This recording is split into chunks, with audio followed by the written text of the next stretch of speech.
worst possible thing you could say when you walk into a car dealership. I spent 5 years with Mercedes-Benz, 5 with General Motors, and the worst thing a person could say when they walk in is, if you could just get me to this payment, we got a deal. So your loan's probably still like 19, which means you got to pay to get out. You're upside down. It's called negative equity.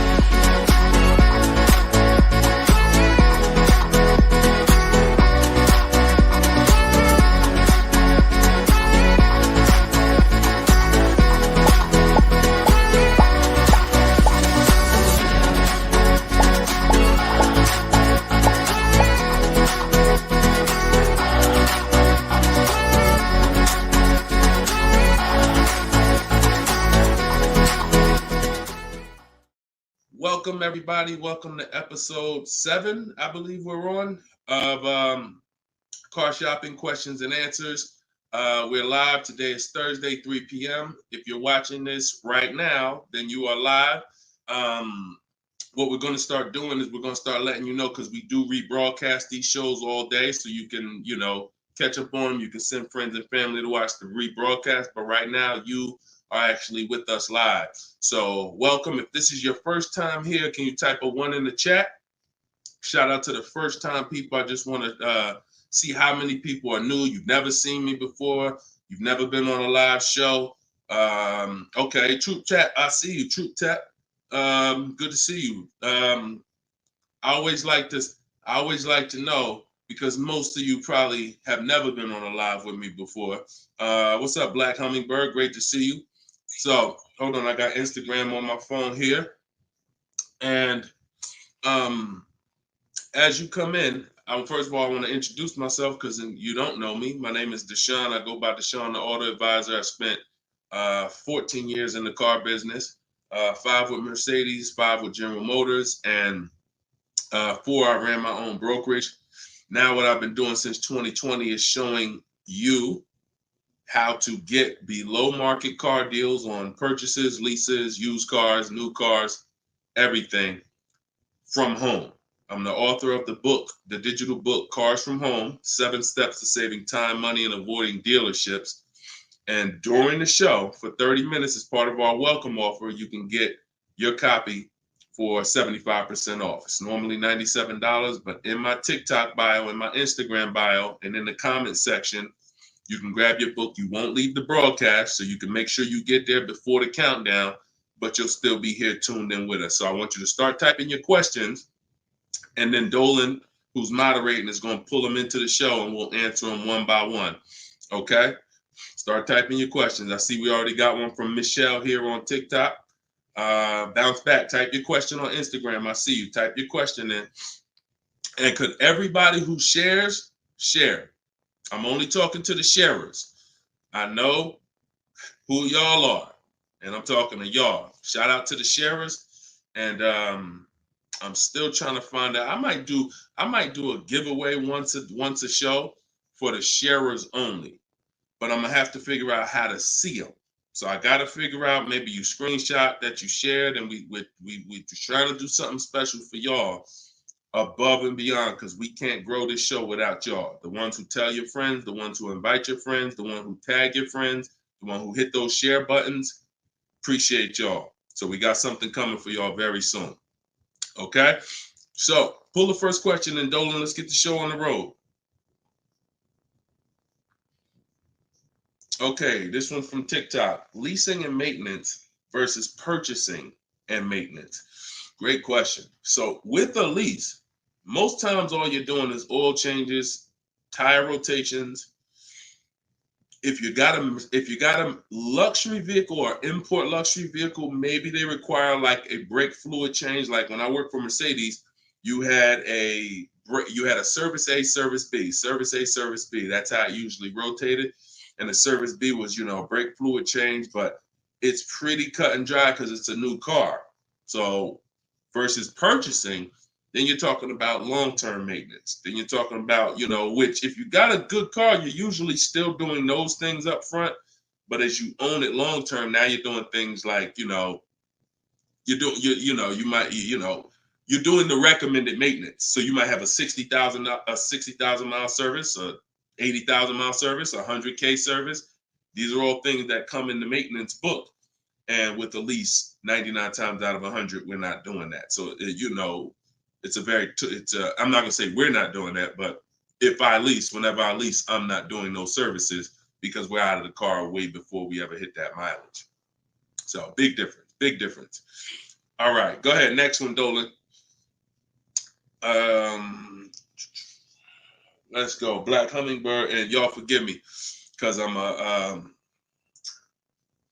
got a little something trying to jump on me, but I'm just gonna flush it out. Praise the Lord, and we gonna get through this. So y'all see me all congested, it's because I am, but we good. My car was totaled in an accident. Sorry to hear that. How long should I wait before I get another one? How long can you wait? You know, I'm not a fan of shopping with my back against the wall, but I'm a fan of, you know, if you going to be in a rental car? Are they giving you a rental? Sometimes you only have 30 days with the rental before you have to pay. I don't know if you have a backup car, but you know, that's going to depend. So what you need to ask yourself right now, because you have to replace that car eventually, I want you to ask yourself, and everyone on here, I want you to answer this question: how many years are you keeping in that car that you're buying?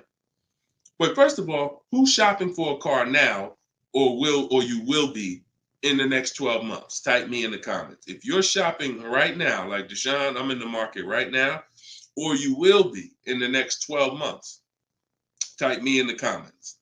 Okay, I see you on TikTok. Anyone shopping for a car? Michelle, she's shopping. Okay, if you're shopping for a car right now, or you will be in the next 12 months, type me in the comments. All right, Black Hummingbird. Yep, I see you. El Rel on YouTube, I see you. Jesus on YouTube, I see you. All right. The first question I want y'all to answer, everybody, is how many years you're keeping the next car? How many years are you keeping the next car? This is very important because this is the buying versus leasing question.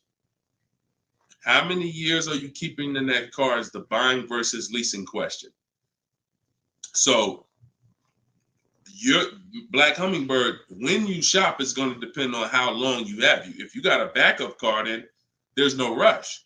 If you don't have a backup car, then you need to find out, are they giving you a rental? You know, because that's going to dictate. I can't really give you any more information without knowing that. So if you want to tap in, follow up, we'll try to get your follow-up question here. All right, go ahead, shoot the next one up, Dolan, and let's see if we can get the follow-up for Black Hummingbird. I'm shopping by used. I don't even know what that means. Go ahead, Dolan. Okay, this one's from TikTok. My third live, I need a used car by June 1st, so lost.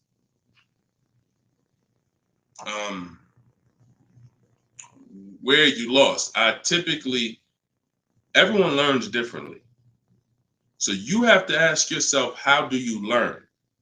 There are people on these lives, we've already gotten DMs and emails saying that people use the show, they use the strategy, and they got cars. So we've only been doing these shows for a couple weeks now. That's because they can learn that way. Somebody else who can't, you got to be honest with yourself, but I give you the information in multiple different ways. In my book, if you're a book person, in my video library, it's up to you. But if you're sitting here, because everything we do on this show, I try to break it down. No, we don't rush through answers. I don't give y'all one-word answers. Every question, we pretty much take it and we break it down to the nth degree. And some of the things you guys have similar questions, so we've answered them on multiple shows. But you have to know how you learn in order for you to win. Okay? If you're lost here, then you could stick around and we'll continue to do what we do here. But you have to know how you learn. That's why we make information available in a multitude of ways. You see people who have my book. Some people could piece deals together with my social media videos, even though they're all different topics. Used cars, buying cash, leases, they're all different types. So you got to really piece them together. Some people do it that way. It's up to you. But don't just sit there struggling, man. Not at the cost of what it costs.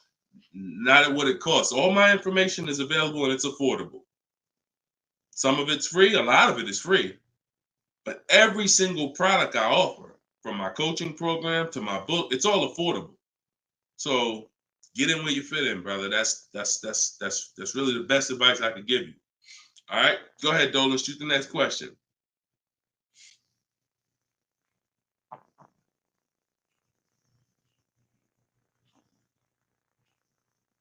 Okay, this one's from YouTube. LRel, what's going on? Peace, Deshone. I'm in the market for a used pickup truck for work. Never had one. How do I narrow down a reliable make model? Okay, so if I'm looking at you, the question you're asking is about the quality of the car, not finding a good one. So, example, let's just say there's a Dodge, a Dodge pickup truck. I'm just making this up, and that vehicle has a low reliability score. It doesn't matter if I go find a good one and I use my steps, the steps I'm going to go over with you to find a great used car, because the car overall has a low reliability score. Some Nissans have a low reliability longevity score because of their transmission. It doesn't matter if you use what I'm going to teach you to narrow it down to a great one, because the vehicle overall has a low longevity score. So I think the question you're asking is, how do I find a vehicle that has a good reliable one, and then I'll go shop for it. And because we could switch it. You could have a vehicle that has a high reliability score, high longevity score, but then you got a bad one because you didn't have a process on how to get it. So I think you're asking the first question, which is top level, how do I choose some good vehicles? And that's really Google, and we have a process. It's in our shopping process where we do a reliability check on every single vehicle. It takes 5 minutes to do. You're going to type in the specific year, because years change. You might have a 2019 that has low reliability scores. In 2020, they fixed it. So we got to make sure we're adding the year when we do this Google search. But if I'm looking for a pickup, I'm looking at like a 1500, and I'm looking at, what I need. Some people need 2500 if you need heavy duty or something like that. But then what you're doing is typing it into Google, and you're looking at all the competitors. I'm looking at the Toyota pickup. I'm looking at the Dodge pickup. I'm looking at the Ford pickup. I'm looking at the Chevy pickup. And then I'm just choosing, all right, which one of those do I like? All right, I like those two. Then I'm deciding which one I'm going to like. Now, if you're buying used, you can't test drive it, because you can't test drive a used car until literally you're ready to take it home. You can't go and test drive one here, because the one you end up getting may drive totally different. That's just the way it is with used cars. So oftentimes what you're doing with used cars is you're looking at it, you're looking at videos on YouTube, but you're going to narrow it down to what you like, usually what you see in supermarkets, parking lots, on the road. Oh my goodness.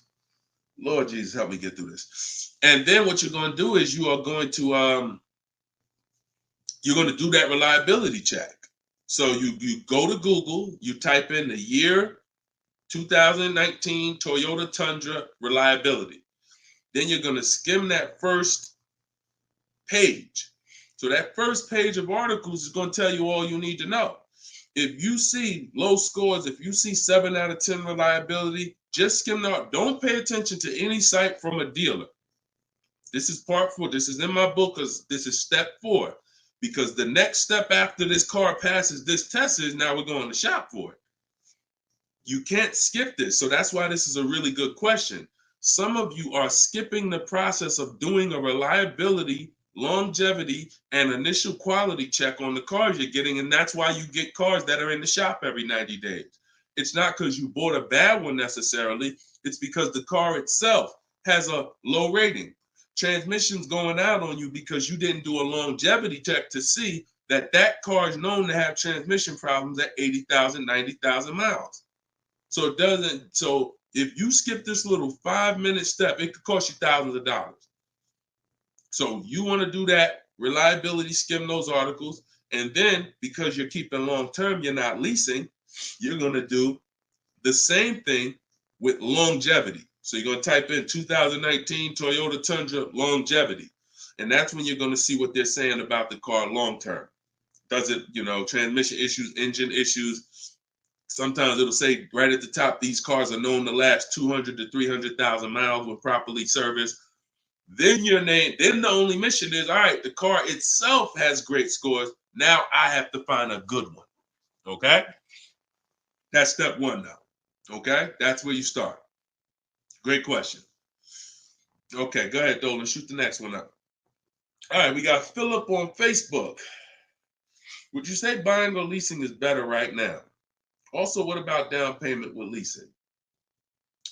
So, all right, you should never be in a position where you're asking yourself, should I buy or lease this car?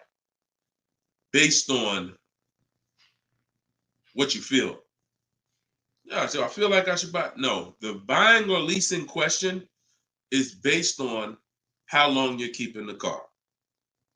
I have something that I do that I teach called the 8-year rule. The 8-year rule says that if you're not buying a car to keep at least 8 years, you should be shopping for a lease. Reason being is there is no way for you to get a great deal on a car if you buy it when you should have leased it. Because lease deals, when you get a great lease deal, it's so good, it's so low, it's so much less money out of pocket that it will take a buyer years to catch up with you. We did a scenario in the last show where we compared this deal that one of our students got, Frina, who uses my stuff. And anyone who's using my stuff is going to get these deals if you follow my process. It's not, you don't have to be great. You could be a bad negotiator. It doesn't matter. As long as you know how to use a computer and do copy and paste, you can get these deals. But we compared her deal, which she got at $579 a month on this $65,000 car, and we compared it to a purchase, which would be literally $900, $1,000 a month. So how do we make this decision? Very simple. If you are not buying your car to keep for 8 years, you should be leasing it, because in the middle, y'all know when I break this out, if you've been on the show before, this is the depreciation scale. This is how your car goes down in value. I know some of you have been taught, I want to buy my car, I drive as much as I want. I don't want to pay for the miles. But you are paying for your miles. Because check this out. You buy your car here for $30,000. A year later, even if you don't drive it, it's no longer worth $30,000. At best, it's worth $22,000. If you don't drive it 1 mile, it's probably worth $25,000. You lost $5,000 and you never drove it 1 mile. That's depreciation.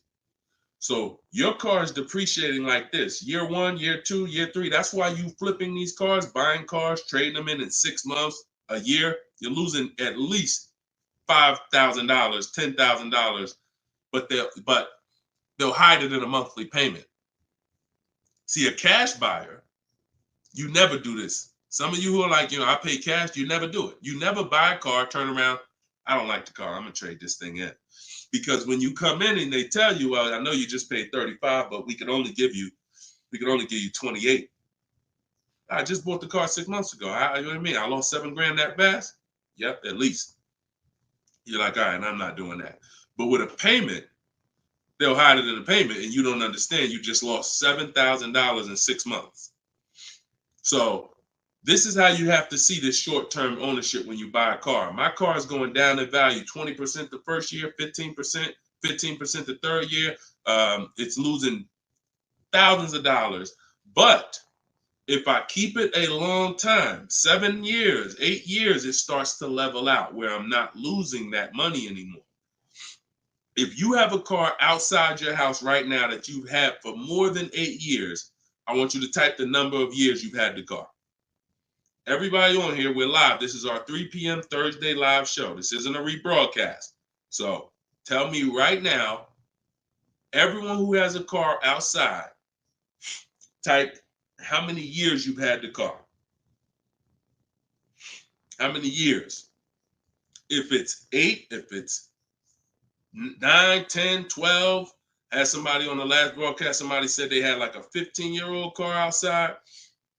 You'll notice this, Gilda, you got an 11-year-old car outside. Here's what you'll notice. Your car is no longer losing value like this every year. Your car is no longer losing value like this every year. You're going to look and say, if let's assume right now, Gilda, your car is worth, I'm just making up a number. I don't know the car, nothing. Let's say it's worth $8,000. A year from now, it's going to be worth close to $8,000. Probably worth $75,000. That means you've won.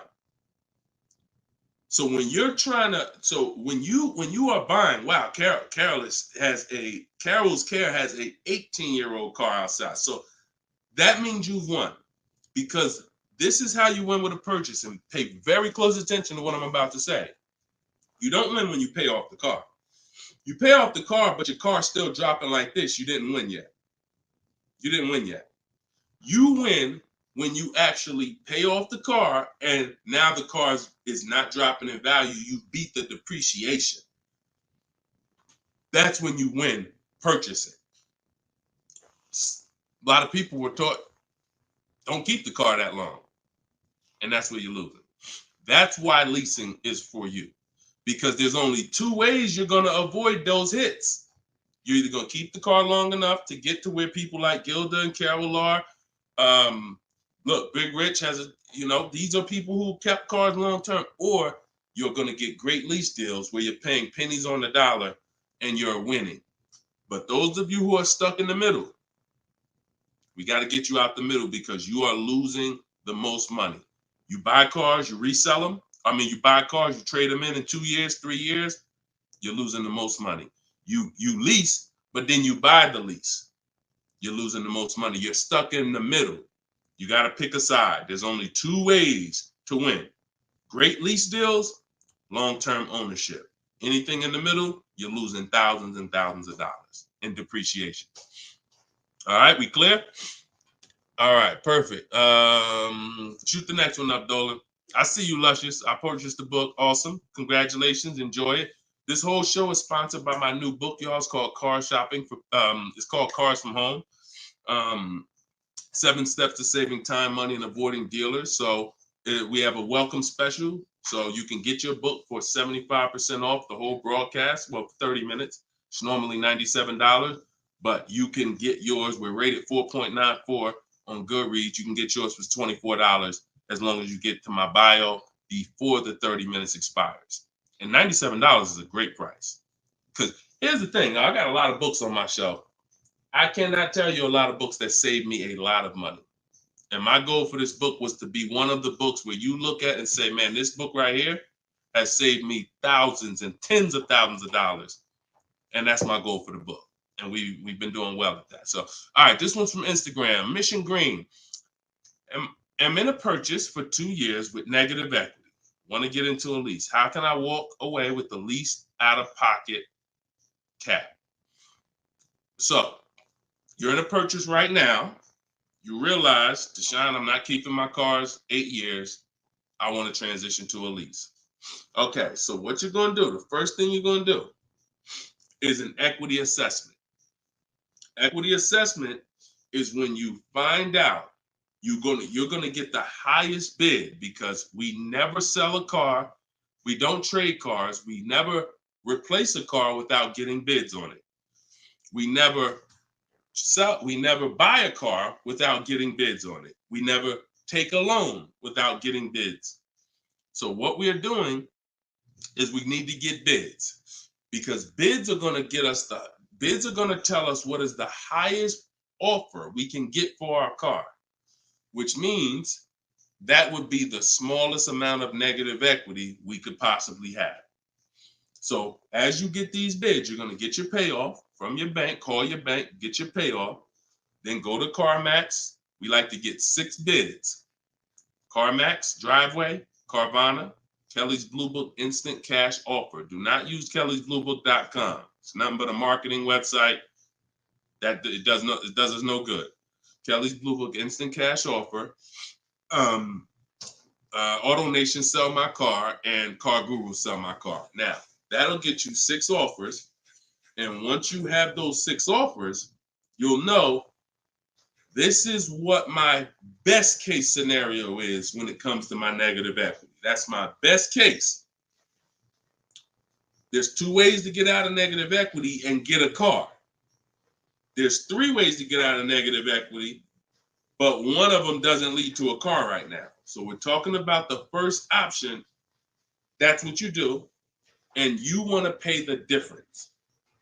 So you're going to get all those bids, and you're going to look and say, okay, I got a $4,000 negative equity if I sell my car to AutoNation. They're the highest bid. Highest bid, 4,000 negative equity. I would not be taking any other money other than the putting it to the negative equity. If you got $4,000 in your pocket or anything, and you're like, hey, should I put this down? No, we're going to get the next car with no money down.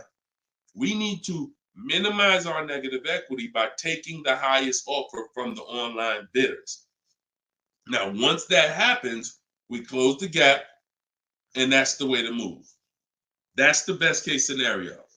So if you can't do that, then what you're going to do is you have to trade. This is the only time we trade cars. There is no other time where we are going to trade a car, because you don't get the most money trading a car. You don't get the most money trading anything. If you think about it, if you got a lawnmower and I got a bike, and I'm like, man, look, I'll trade you my bike for your I'll trade you my bike for your lawnmower. Neither one of us is really getting the most money that we could get. That's a trade. It's like a little compromise. I take a little less because I got something you want, you got something I want. It's different than me saying, you know what, I got a bike. Let me see the most money I can get for my bike, and then I come back and pay you for the lawnmower. And this is how you have to see it. This is why we don't trade. Because when you trade, you're not making the buyer win a bid. You're not making the buyer bid. You're just saying, whatever you could pay me, I'll take it. That's why the first option I just laid out is the best option. But some of you don't have the cash to pay the difference. So you have to now forget about the old car right now. You shop for your new car and you get bids. So let's just say in that example, I find out I'm you. I can't cover the difference and sell to the online bidders. Now I'm going to start shopping for my lease. So let's say I'm shopping for a Jeep Grand Cherokee. I get my offers. I find out who wins the bid. I identify you're the highest bidder, and I'm going to that dealer and saying, okay, you're the best bid. Can you tell me what you could pay for my old car? I'm not telling them what I owe. That doesn't matter. I'm just seeing, what could you pay for my old car? And then I'm going to have them get an offer. Now, it's not, in 99% of the time, you guys, it's not going to be what you thought it was. Which, if your highest offer over here with the online bidders was 22, do not think that dealer who won the bid is going to say, I'll give you 22. They probably say, the most I can pay for it is 20. And you have to take it because they can't win both bids. That's just almost impossible. The fact they're going to outbid all their competition on the car you're trying to buy from them. So I beat all these other Jeep dealers to win your business, and I'm going to beat CarMax, Boom, Driveway, all these other companies, and pay you more for your trade. That's not going to happen. So that's why I say the first option is the best, because the second option, you're going to have more negative equity because the dealer cannot pay as much as the online bidder. So now that's what you would do, and you would tell them, okay, please add it to my deal, and you'd have to roll it into the lease over there. Third scenario where you can't get out is if you have too much negative equity. You're either going to need cash or you're going to need to pay the loan down. It's that simple. Because when you bring that negative equity over, the bank only has a certain amount that they're going to approve. If you're buying a $40,000 vehicle, they're not going to approve $55,000 because you got all this 10 grand negative equity, 12 grand, you're just trying to slap it on. You can have a 900 credit score. That's why I call negative equity the bad credit for people with good credit, because it can literally prevent you from getting a car. So that's when you have to pause, or you got to put money down to try to get within the loan to value ratios. And that's why I say stay out, get out of negative equity and stay out of it. And 99 times out of 100, the reason for your negative equity is you don't lease. You don't lease. You buy cars, you take out 5-6 year loans on them, God forbid longer, 7 years, 8 year loan, and then you trade those cars in before the loan's paid off. That's what's happening 99 times out of 100 to cause people negative equity. And we got to, and that's the cause. So I just gave you the solutions, but I also want you to know the cause. And that because you're already moving to a lease, you already understand, which is good for you. You already understand, all right, I'm not buying cars anymore until I want to keep something 8+ years. I'm going to start leasing. So this should be your last time ever having negative equity. Okay? Great question. All right, Dolan. Let's throw the next one up. Great question, Mrs. Green. Mission Green. All right. We are live, y'all. It's our Thursday, 3 p.m. live show. Shoot your questions in. Dolan's going to pull them in one by one. We're going to try to get through as many as we can. What's the best way to start about negotiating from the online price? Is this for a new car or used car? This is RT. I don't want to mispronounce your name. How do I get your book? S. Lewis, it's in the comments. Dolan, can you make sure we got the comment for S. Lewis here on YouTube? For those on YouTube, in the comment, we should have a pinned comment where you can just click it. You go to deshonsbook.com, or you might be watching us on a screen. If you're watching us on a television screen, you can scan that QR code with your phone, and you can get it that way. If you're watching us on TikTok or Instagram, you can go to my bio. There's a link in my bio, and you can grab your copy. And you won't leave the broadcast. You'll still be able to hear us, but you can get your copy before that 30 minutes expires and the book goes back up to $97. Okay, when are you really live? I'm live right now, TFD. I don't want to mess up your name. So, all right. So I can't wait for you to answer, but what's the best way to start negotiating from the online price? So let's just assume are you talking about a used car? If you're talking about a used car, here's what you got to know. There's two types of dealers. One dealer posts great prices and sells cars very fast. That's I didn't witness this until I worked for a Lexus dealer. I worked for Lexus for like 6 months. It wasn't for me. Great car, but it wasn't for me as far as the dealership. It's just I had already sold Mercedes. Mercedes was a little bit more exciting clientele because it's just a bunch of different people. There's luxury people, there's sports people, there's performance people. So I went back to Mercedes. But what I saw with this dealership was big on volume. Great price, not going to mark the car up a lot. So if you come in thinking, or if you call thinking, hey, take $3,000 off because you're programmed to negotiate, you're not programmed to know a good price. See, when you know the used car market, which is what I teach, this is what I teach in my book, it's what I teach on the show. You need to know the used car market because, and remember what I'm about to say, this is very important. What's hurting you is you don't even know a deal when you see it. I've had people who are looking, I'm literally making them an offer that I know the dealership is daggone my manager don't even want to do this deal, but they need it. We need the deal. We behind on our numbers. I'm selling the car. We ain't making, it's like pretty much a break even triple net deal. And they're still looking and questioning it. There's nothing we can do. And the reason why I never get in that situation, and the people who listen, if you listen to me, you'll never be in that situation, is because when you have multiple offers, you know a deal. See, the reason why those people would question if this was a deal, they didn't have enough offers. They didn't see that there's offers $2,000, $3,000, $4,000 more than the one I was making them to know confidently, Deshone, this is better than every offer I got so far. Let me take this and get up out of here. So you don't know a deal when you see one, and that's hurting you because someone who knows a deal, like me, or like somebody that listens to me, give you an example. Some of you are in the same town as some of you have my book. And some of you are actually shopping for the same car that someone else on here is shopping for. that means y'all are competing. So someone who's using my stuff and who knows a deal and who's sitting here talking to multiple dealers while you looking at one dealer slow and doing this, they're going to get that car out of before you even have a time to wonder if this was a good deal. Oh, you know what? That is a good deal. Let me call them back. That car's gone. It's gone. So that's the first type of dealer. They price the cars to sell, and they're not going to be online for more than 24, maybe 48 hours, and they're gone. The other used car dealer is dealers who price them high, and they prepare to negotiate.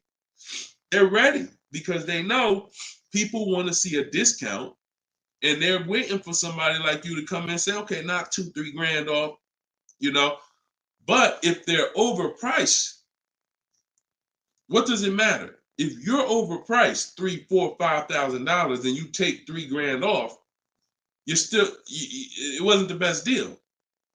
So don't think so. Some of the best used car deals, when I bought my Infiniti truck, he literally only had $800 he could give me when I got there. I didn't ask for it when I was on the phone because, again, what I say, I'm trying to teach y'all the psychology. I don't want you to know everything that goes on behind the scenes. I just want you to know what to do. But every now and then I got to tell you why you should be doing this. When that car comes on and that dealer knows this is the best price in the market, this car is not going to last for 48 hours. You call them and say, hey, could you do another 1,000 off? Click, not even interested. One, the car just got here. I don't know who you are. I don't know if you're serious. Listen, we ain't got no time for that. What we do when we find that best car is we know we've done all our research online from home. I'm on my way. Only thing I need to know is, has the car been smoked in? Because I can't see that online. That's the only thing. We verify that there's no fake fees, because some dealers will price a car low and then they add fake fees because they want you to come without even asking them about the fees. And the second type will, hey, the car's been smoked in, and if you don't ask them, you'll get there and be like, oh, car smells like smoke. That's the only two things we verify. No bogus fees. Nope, hasn't been smoked in. I'm on my way. Then when I get there, we test drive. Car meets our test drive. All right, boom. Can you do another 500 off, 700 off? Because I already know it's the best price in the market. See, when you know the market, you negotiate intelligently. When you don't know the market, you come in, hey, listen, take $3 grand off. You don't realize you look ridiculous. I don't want you looking ridiculous saying, yo, man, I can't do it. You haven't done your research. I don't want you leaving, oh, man, that dealer don't want to make a deal. No, you didn't know a deal. And you leaving and you like, oh, man, I'm going to find somebody. So this is the science of car shopping online. This is the science. You got to be able to know, is this car the best price in the market? If so, I'm not going to ask for any discount until I get there. Because once they see me, I drove it, they know I'm serious. I know the car's the best price in the market. Hey, can you do another 500? Even if they say no, I know they won. All right, I won. But if they say, yeah, listen, I wouldn't normally do it because the car just got here, which is true. I know that. But, you're here. All right, $500, we got it. Or, hey, look, can we split it? I really don't have the room. In which case, we know they're telling the truth because we know the market. You got it. We'll do it. This is how you get below market used car deals. You don't just stumble onto them. You get what I'm saying? Is everybody clear on that? Type clear if y'all are following what I'm saying. Clear if you're following what I'm saying. You're not going to accidentally stumble into a below market deal. It takes strategy to get below market deals. If everybody could get below market deals, they wouldn't be below market deals. They'd be average deals. Does that make sense? All right, glad we clear. I see you, Michelle. All right, shoot the next question up, Dolan. Let's roll. Let's keep it going. I see you, Rose, on Facebook. All right, Blooming Chosen One from Instagram. Almost done closing at 1%. Let's go. Come on. Come on. That's what I want to hear. Come on. If y'all don't understand, Blooming Chosen One is about to close a 1% lease deal. That means her lease pay, I'm assuming that this is a woman. I can't see, so forgive me if there's no picture.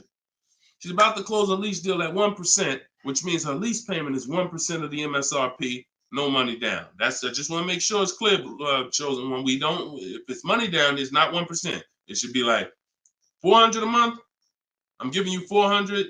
Car's $40,000. That's 1%. So, any tips on techniques for finding great deals on insurance? I use Insurify or I use Jerry. These are apps that shop on websites that shop multiple carriers. And I know it's Kayak and stuff like that, but what I found is Insurify has like insurance companies that we don't know about. It's painful shopping for insurance unless you have something that's actually, because think about all the insurance companies around us that will want to give us auto insurance. We don't know about them now. Small companies, they don't have the advertising budgets. So you want a tool that's going to connect you with all these insurance companies, not just the big name ones that we all know, Liberty Mutual, State Farm, that got the, $1 billion marketing budget. Some of the smaller insurance companies, we want to get those offers. And so Insurify.com, I'm not sponsored by them. I just love multiple offers. So I love multiple offers. And so any tool that gets me multiple offers on anything, I love. So yeah, that's what I would say. So keep me posted. I told you, I want to see your deals. See, she didn't even say what car she's looking at. That's how we know. See, people with no skills, all they talk about is the car.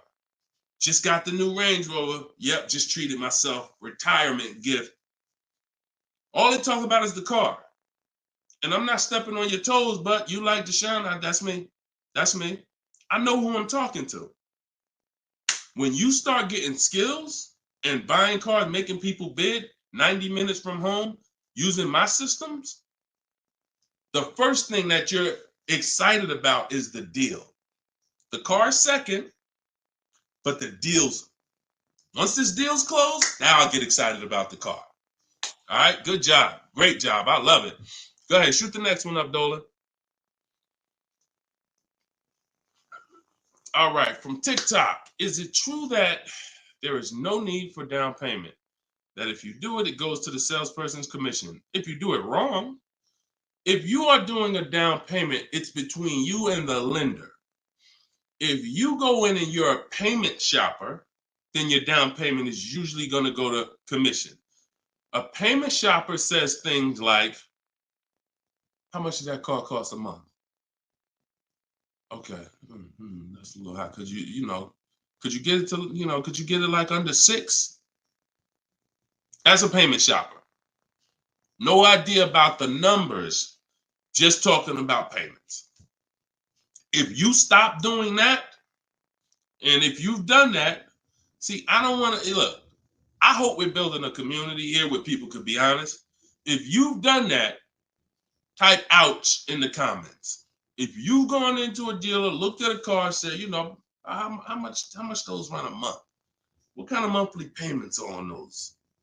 And I know that there's some people who are not gonna be honest, but this is how a lot of people shop. It's a payment thing. Yeah, okay. I appreciate it. I see. All right. I see we got some. All right, we got some people being honest in here. I see you. I see you, Michelle. I see you, Bye Lion.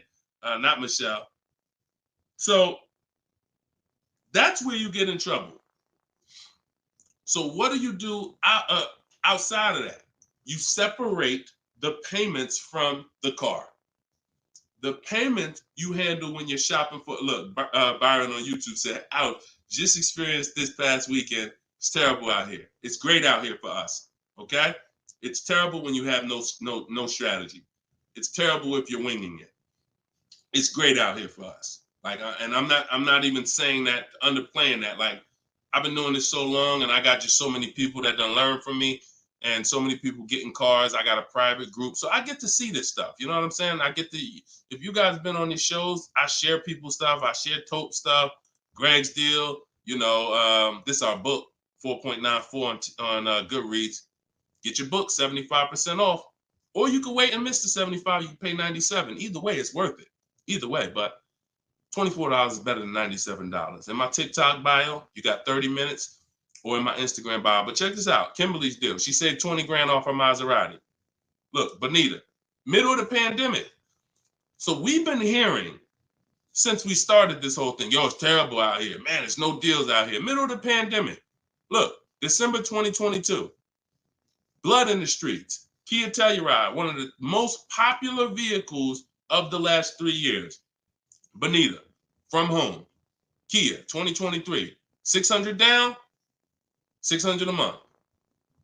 People paying $800, $900. There's people right now that's going to watch this broadcast that has this particular car paying $700,000, $800,000, $900 a month for it. This same vehicle. So, Charles, Hyundai Palisade, top 5 most popular vehicles the last 5 years in this category. Look, $597 a month, $48,000 truck. So it's what you know. In fact, it's what you don't know. So I would tell you, yes, when you are winging it, when you shopping, when you just winging it, yeah, Byron, it's gonna seem like, man, it's horrible out here. When you step back and start using my bidding systems and letting these deals come to you, letting loans come to you, you're gonna feel like you're in control. You call the shots. Okay? So that's what I want everybody to know. It's all perspective. You know, somebody who's never had a fight in their life may be like, oh, shoot, I'm gonna lose this fight. Mike Tyson, he's not worried about losing a fight. And I hope he's not throwing this fight. So, another end. It's all about what you know. You learn better skills, you get different results. You keep the same skills, keep shopping like our grandparents shop, keep shopping like our parents shop when there was no internet, keep shopping like it's 2005, you're going to get those same results. All right? Everything I'm talking about, y'all, is in my book. This whole show is sponsored by my book, Cars from Home, 7 Steps to Saving Time, Money, and Avoiding Dealerships. My whole shopping system is in there. You can get yours in my bio. I just said that. So go ahead, Dolan. Shoot that next question up that you had up on the screen. My lease is up this year, but I'm over 4,000 miles, and a car dealer just told me if I lease again that I'll have to pay for the over miles. What do I do? Okay, I want you to know something, and I want you to hear me clearly. Dealers who tell you they'll cover the mileage. I know some of you have heard this in the past. You know, my dealer said if I release a car from them, they took care of the mileage for me. No, they didn't. No, they didn't. Mileage is never taken care of because mileage is between you and the bank. You told me you were going to drive this, the bank, not the dealer. Dealer has nothing to do with the car. Once you drive off the lot, it's between you and the bank. It's between you and the leasing company. So when you go over miles, the bank says they told us they were going to bring this car back with 36,000 miles on it. They already have an estimated value of what they're going to sell the car for, and it's based on 36,000 miles. That's why if we're under miles, we always do an equity assessment. You're going to do this either way, Miss B, but this is one of the main reasons when we're under miles, it doesn't matter, because if we drive less than we told them we were going to drive, we want to see if there's any equity that we can actually pull out. If you didn't know you can sell a lease, yeah, that's another discovery. Aha moment, you can. We've been doing it for years. So, but going back to this case, if you're over miles, you got to pay for it because you can't give it back to them. It comes out of their profit. So what do we do to try to minimize this? One, we don't let a dealer tell us we're going to work this out for you. We have to do our own equity assessment. So you want to see what your position is. You want to call the leasing company, get your payoff. This is the second step in my process. Once you know whether you're going to buy or lease again, that's step one. Now, if you have a car to replace, you own it, you lease it, doesn't matter. Anything you're replacing, we got to do an equity assessment on it. So we're going to call the bank, get our payoff. If it's paid off, obviously we don't have to do that. And then you're going to get that payoff, and then you're going to get those offers I talked about earlier in the show. If you missed it, I don't want to go through the whole equity assessment process because we already did it. And for the people who've been on here, I don't want to repeat the whole thing. But if you go on YouTube, if you go on Facebook, you'll be able to see the broadcast. Go to the section on equity assessment and follow that process, because you need to see, can I sell this vehicle and break even, get out of it, or if I have a mileage penalty, you know, does it make more sense for me to actually get out now, which in a lot of cases it probably won't, because you have payments remaining. So if you got out now, see, if you sell it, it's clean. So if you sell it, and it goes back to what we were talking about with somebody asked the question about the negative equity. Let's just say I'm you. I do my equity assessment. I find out to get out of the lease, I gotta contribute like $1,000, but I could get out now. When I sell a lease, there's no penalty. It's literally no payments due, nothing. It's everyone's whole. That's the only way. Everyone's whole. My second option is I gotta account for the payments I have left on my contract. If I got 5 payments left at $500 a month, that's $2,500. Does it make more sense for me to get out now and pay those payments? Probably not. Or does it make more sense for me to just wait and take the mileage penalty? So those are the 3 things you're comparing. Selling the car, and you're seeing what's the least money that comes out of my pocket. What's the best of those things? Selling the car, getting out now and taking the payment hit, because all those payments are going to be due. They're going to have to be rolled over to your next vehicle, or driving the car until you get close to the end of the lease, and maybe maybe it depends on how much you drive per month, and maybe you're 8,000 miles over, and that's a $2,000 mileage penalty. So these are the things you have to think about. But I'm telling you that if you just walk into a dealer and say, hey, could you work this up for me? Now you don't even have the luxury of guaranteeing you got the best price on the car. So now, because they see you as desperate, oh, she needs help, she don't know what she's doing, so let's just work these numbers, move these numbers around, and tell her, hey, we got you to this payment. Does that work? Now you're a payment shopper and you don't even know. Just give me to a monthly payment that makes sense. You didn't realize that you overpaid, and they're packing that deal, and you overpaid by probably $4 or $5 grand because you wanted to let them do it. So those are 3 scenarios, and it all starts with the equity assessment. Because like I said, you might be able to do that equity assessment and find out, oh, I could come up with $1,000 and I'm out of this thing clean right now. Or you might break even. It depends. That's why it's always an equity assessment. Equity assessment is probably everything in our process is important, but my God, skipping the equity assessment, you're skipping probably half of your transaction. Okay? And if you don't know how to do equity assessment, watch the show earlier. If you have my book, it's all in there. It's up to you. Go ahead, Dola. Shoot the next question. Bought your book. Thank you for doing this. Thank you, Michelle. Enjoy it. Use it. Use it and win for the rest of your life. Use that book. And it's a digital book, so you don't have to worry about when it needs updating. I just update it. You'll open it one day. Like, let's say you get your car now. A year from now, you open up that book and you're like, all right, I need another car. My spouse need a car. My child need a car. Man, wait a minute. There's different stuff in here. That's why you always keep the email I send you with the master link in it, because that's where I update the book. All of you who got the book, when you download it, don't save the email, because when you click that master link, that's where I update the file whenever something changes. So, and I couldn't do that with a print book. I can only do that with a digital book.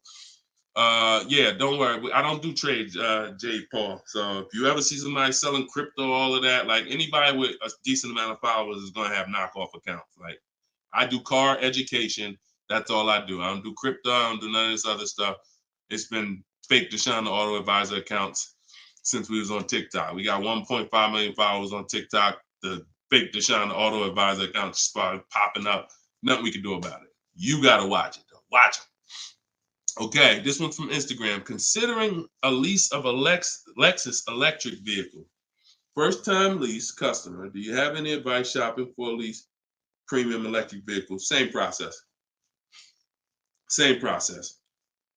My system doesn't change. I'm gonna tell you, there's only one scenario where it changes, but electric cars, look, doesn't matter. Look, Look at Sean. Bids. F-150 XLT electric. Bids. $73,000 vehicle. He got it for 57. He saved over 20 grand. Bids. That's electric. Electric. You don't know what rebates there are. You don't know what's what. Rolls Royce. Bids. Popular cars. Bids. Exotic cars. Bids. Doesn't matter. Process is the same. The only time that bidding is not called for when purchasing the car is with Tesla or any manufacturer where the price is set. No matter where you go in the country, it's the same price. You buy Tesla in New Jersey, same price in California, same price in Minnesota. One price all around the country. You order the car. That's it. I don't care if you have GM supplier pricing. That everyone's doing a different price. Some people are not going to tell you. They won't tell you what the rebates is. Some people, oh, Deshone, I'm a Ford employee. I get Ford special pricing. Bids. Because 80% of dealers are going to lie and not give you the real Ford special pricing. Everything is bids. Put everything under there. All right? Go ahead, Dolan. Shoot the next one up, brother.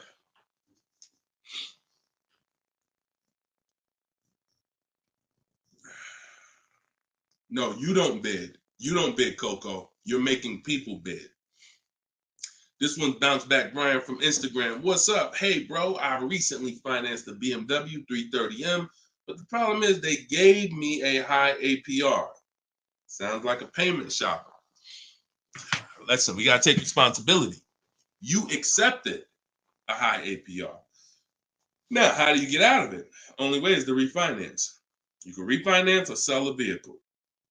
And so bids, what we do is, see, now let's just say for an example, you use our system we call the bank bidding war. Bank bidding war is 3 rounds. We check to see if there's any special interest rates. 1, no special interest rates on the car, which a BMW 330M, probably not. You never know. But then if there's no special interest rates, we go and we get bids and we find a dealer that's going to sell us the BMW M for the lowest price. And it doesn't matter, popular cars. I had a young lady earlier this year. Well, no, that was last year. She was looking at the brand new X4M, redesigned, just redesigned, brand new body style. She got her offers. Best offer was $3,000 below MSRP. Worst offer was like $5,000 over MSRP. Brand new, newly designed, fresh in the country. No one's ever seen it. Bid, she got $3,000 below MSRP. When people are paying thousands more than that. So it doesn't matter the car. Now, once we, but that's that's the part where I say you separate the loan from the car. You separate the loan from the car. We find the dealer who's going to sell us the car for the lowest price. Once that's done, now this is when we talk about the second round of the bank bidding war, which is my bank, my credit union, online lenders, not the dealer yet. The dealer is round 3. The dealer's banks, the dealer's credit unions, that's round 3. That's the final round. Second round is I'm coming home, getting my bank, my credit union, online, giving them my information, going online, car loans online, looking at everyone that I can find that gives car loans in my area. Letting all these people run my credit, because if you do this right, it doesn't affect your credit other than one hard inquiry. It shows all the inquiries on your report, but when you rate shop using the bank bidding war strategy, at the end of the window, it only weighs on your credit like one hard inquiry. But you got to do this in this small window. It takes 2 days. First one is all of those bank, that's the round 2. So now let's say my best rate from that round 2 is 7.9 interest rate. Okay, round 2's done. Now I'm calling the dealer who won the bid, who has my car waiting. I already reserved it. And I'm saying, okay, my bank or this bank gave me 7.9. If you guys can beat it, I'll give you the business. Now, round 3 starts with the dealer going to work. That's when the dealer's bank. See, the problem is the dealer was your first offer for financing, or one of your first offers. The dealer, when properly done, is our last offer. And so if he came back and at the end of those rounds, 8.99 was the best rate, you wouldn't have a question. You wouldn't be questioning it. You wouldn't be saying, oh, man, how do I get? You would still be considering refinancing because that's still the solution. Whenever rates get lower, you refinance. But you wouldn't be it wouldn't be they gave me that. It would be that was the best rate available at that time. So that's why you need to get bids for future reference. But in your case now, all you can do is find somebody to refinance the loan. And that's what you do. Type in car loan refinance online. Call your bank, call your credit union. Hey, I'm looking to refinance and see if they can be 8.9. Okay. For future reference, though, bank bidding war. Okay. And that's, we gotta, we need to, I want to get you to the point. You gotta, it's up to you. Use this. Everything I'm telling you is simple. Nothing I'm telling you is rocket ship building. This is all simple online processes from a computer. We got grandmothers doing it.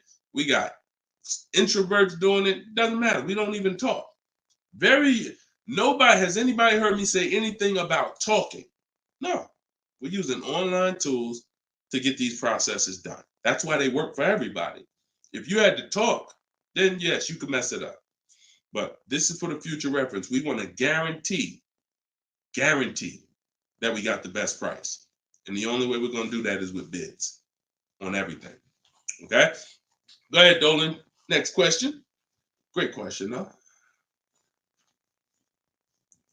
All right. This one's from TikTok. Can24 Loco. Is a lease worth it if I know I'm going over the miles? You pick your miles. You pick your miles. I had somebody no, I don't even want to talk about him. He's somewhere along the line they told him it was okay. So you pick the miles on the lease, and I would never in a million years pick less miles than I need. 10,000 miles per year, 12,000 miles per year, and here's what happens: if you see somebody who's intentionally picking less miles to save $20 and to go from 10,000 miles a year to 12,000 miles per year is probably like $20 a month. To go from 12,000 to 15,000 for most cars is probably another $25 a month. So the difference between 10,000 miles per year and 15,000 miles per year, 15,000, no penalties. Deshone, I know I need 15,000, but I took 10. So you're going to do 15,000 anyway, and you're going to be penalized for the 5,000 per year over at 25 cents a mile. Instead of paying the additional $45 a month, which would be way less than the penalties, because 5,000 miles per year, 15,000 miles over at 25 cents a mile is $3,750. $45 a month times 3 years is $1,620. Numbers are numbers. $45 a month more to my lease contract from the beginning, because that's the mileage I really need. I'm paying $1,620 extra over 3 years to have a comfortable lease experience, no penalties, and I can enjoy my lease.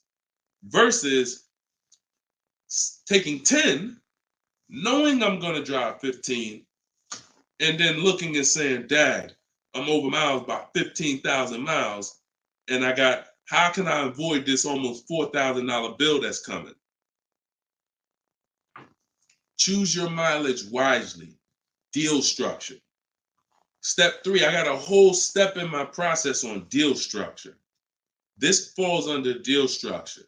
So we never take a lease knowing we're going over the mileage. We just never do that. We're setting ourselves up to not enjoy the lease. For what? That's it. Step 3 in my process, I got part of deal structure. I got a section in my book on this, is choosing your mileage wisely, where you look and estimate how much you drive, Or if you have a car, you just look back and say, all right, I drive 12,000 miles per year. You can look back at what you drove. If you don't have a car, then you're just going to look and say, all right, how many miles do I drive to work? Okay, and you add the miles up, and you'll see throughout the year. Oh, plus I'm gonna take a vacation. I want to go down. I want to go on vacation 2 times a year. That's gonna be another 1,000 miles each. All right, perfect. I need 14,000 miles a year. It's a 5 to 8 minute exercise, but you haven't been taught to do it.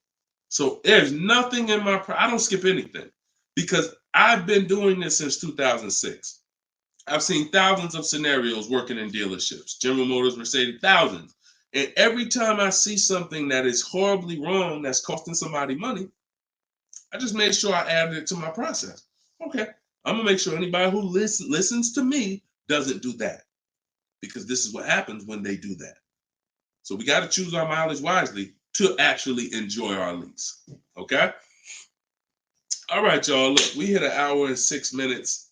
I'm gonna wrap it. I usually try to go like 1 hour and 15 minutes, but as y'all can see, I'm actually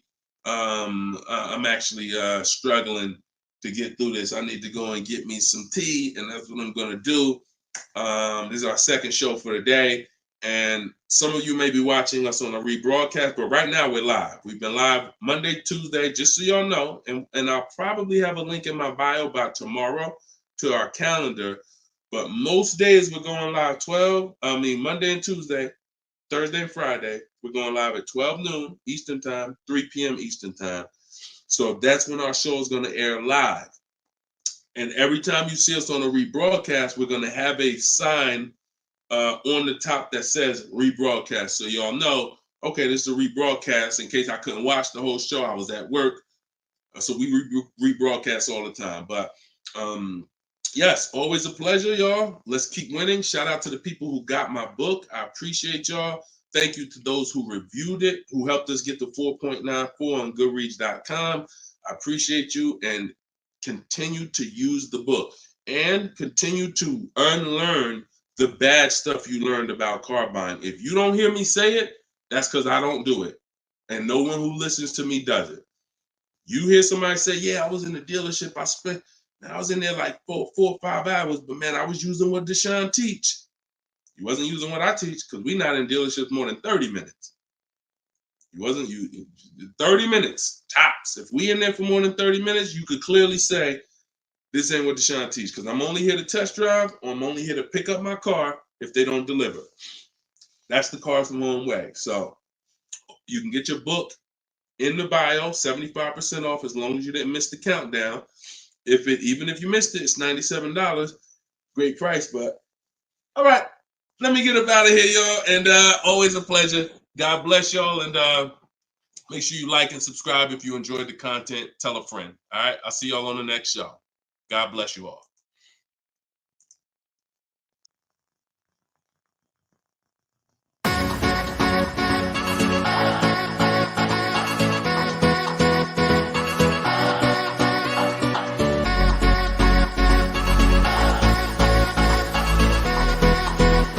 The worst possible thing you could say when you walk into a car dealership. I spent 5 years with Mercedes-Benz, 5 with General Motors, and the worst thing a person could say when they walk in is, if you could just get me to this payment, we got a deal. So your loan's probably still like 19, which means you got to pay to get out. You're upside down. It's called negative equity.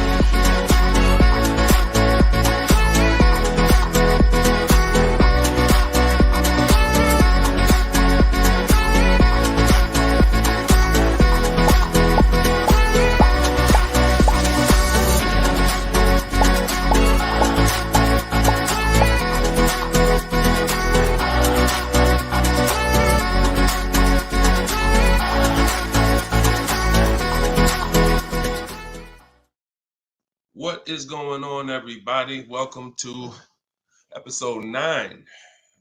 Maybe episode 8. Either way, I'll make sure the right episode is in the comments. But welcome to Car Shopping Questions and Answers. This is our live show. It is Monday. This is our noon show. We want to make sure that you know when we're live and when we're rebroadcasting. So every time you see the rebroadcast, you'll see a badge that says previously recorded or rebroadcast or replay. But whenever you don't see that badge, then you know we are live, and you can engage with us and ask your questions, and we will make sure that we get through as many as possible. So come on in. Everybody just come on in. I'm actually just sharing this broadcast on Facebook now.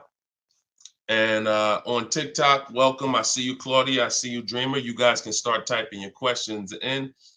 And let's do a little housekeeping first while we let the first couple questions come in. If you don't know me, this is your first time ever on a live with me, type the number 1 in the comments.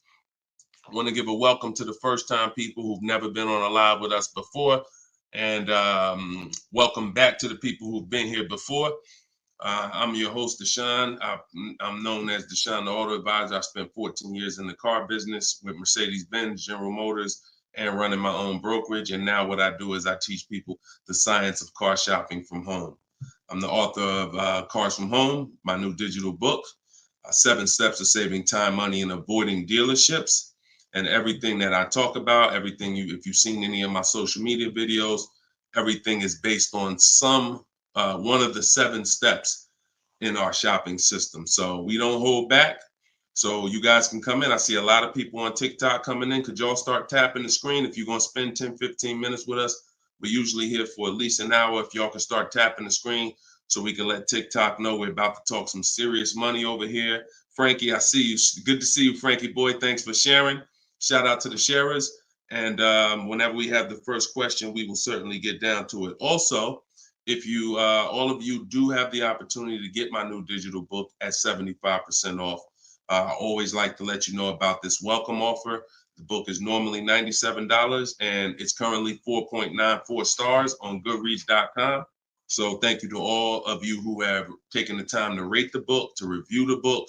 But most importantly, thank you to everyone who's using the book so that you can stop car shopping like our grandparents. No offense, but most people are shopping the way our grandparents shopped before there was internet, before there was leverage. And my mission is to show anyone who's willing to listen how to stop doing that and how much money that's costing them today. All right. Did we get the first question yet, Dolan? If not, then listen, you know I could keep talking. Okay, here we go. Instagram. Shout out to Instagram.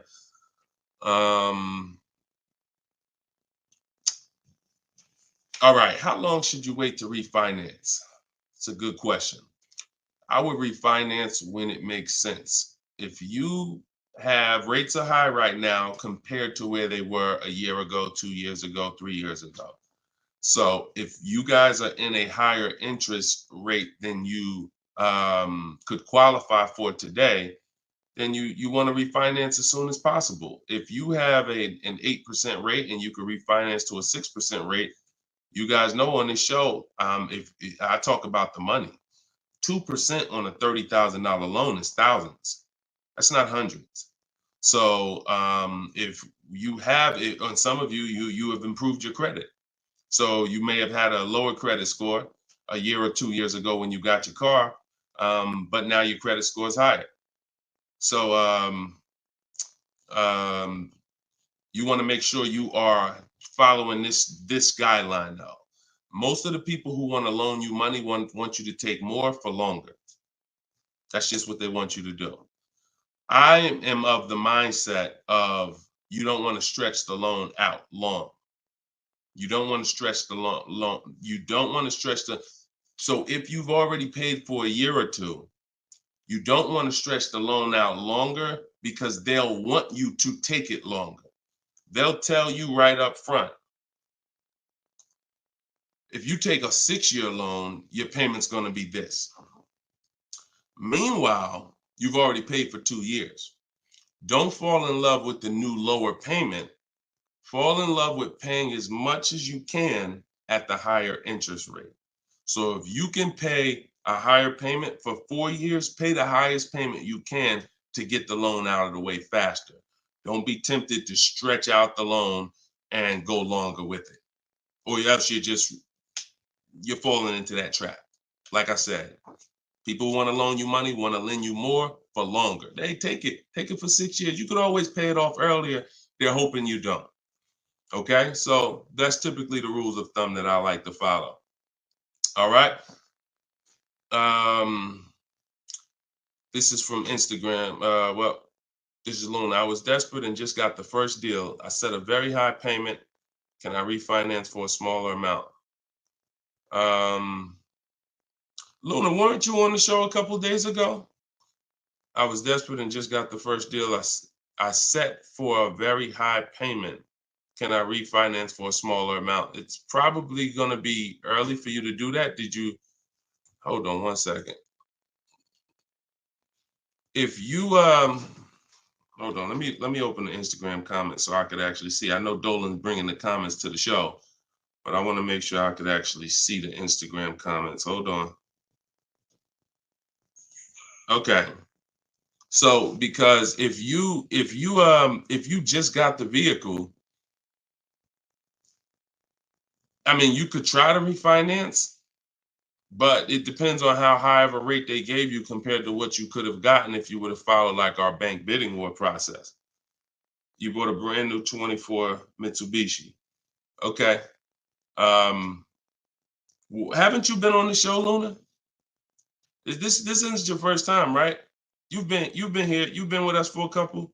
You've been with us for it was in December 2023. Okay. I appreciate it. Thanks for the information. That's why I wanted to see the comments so I could actually have the dialogue with you.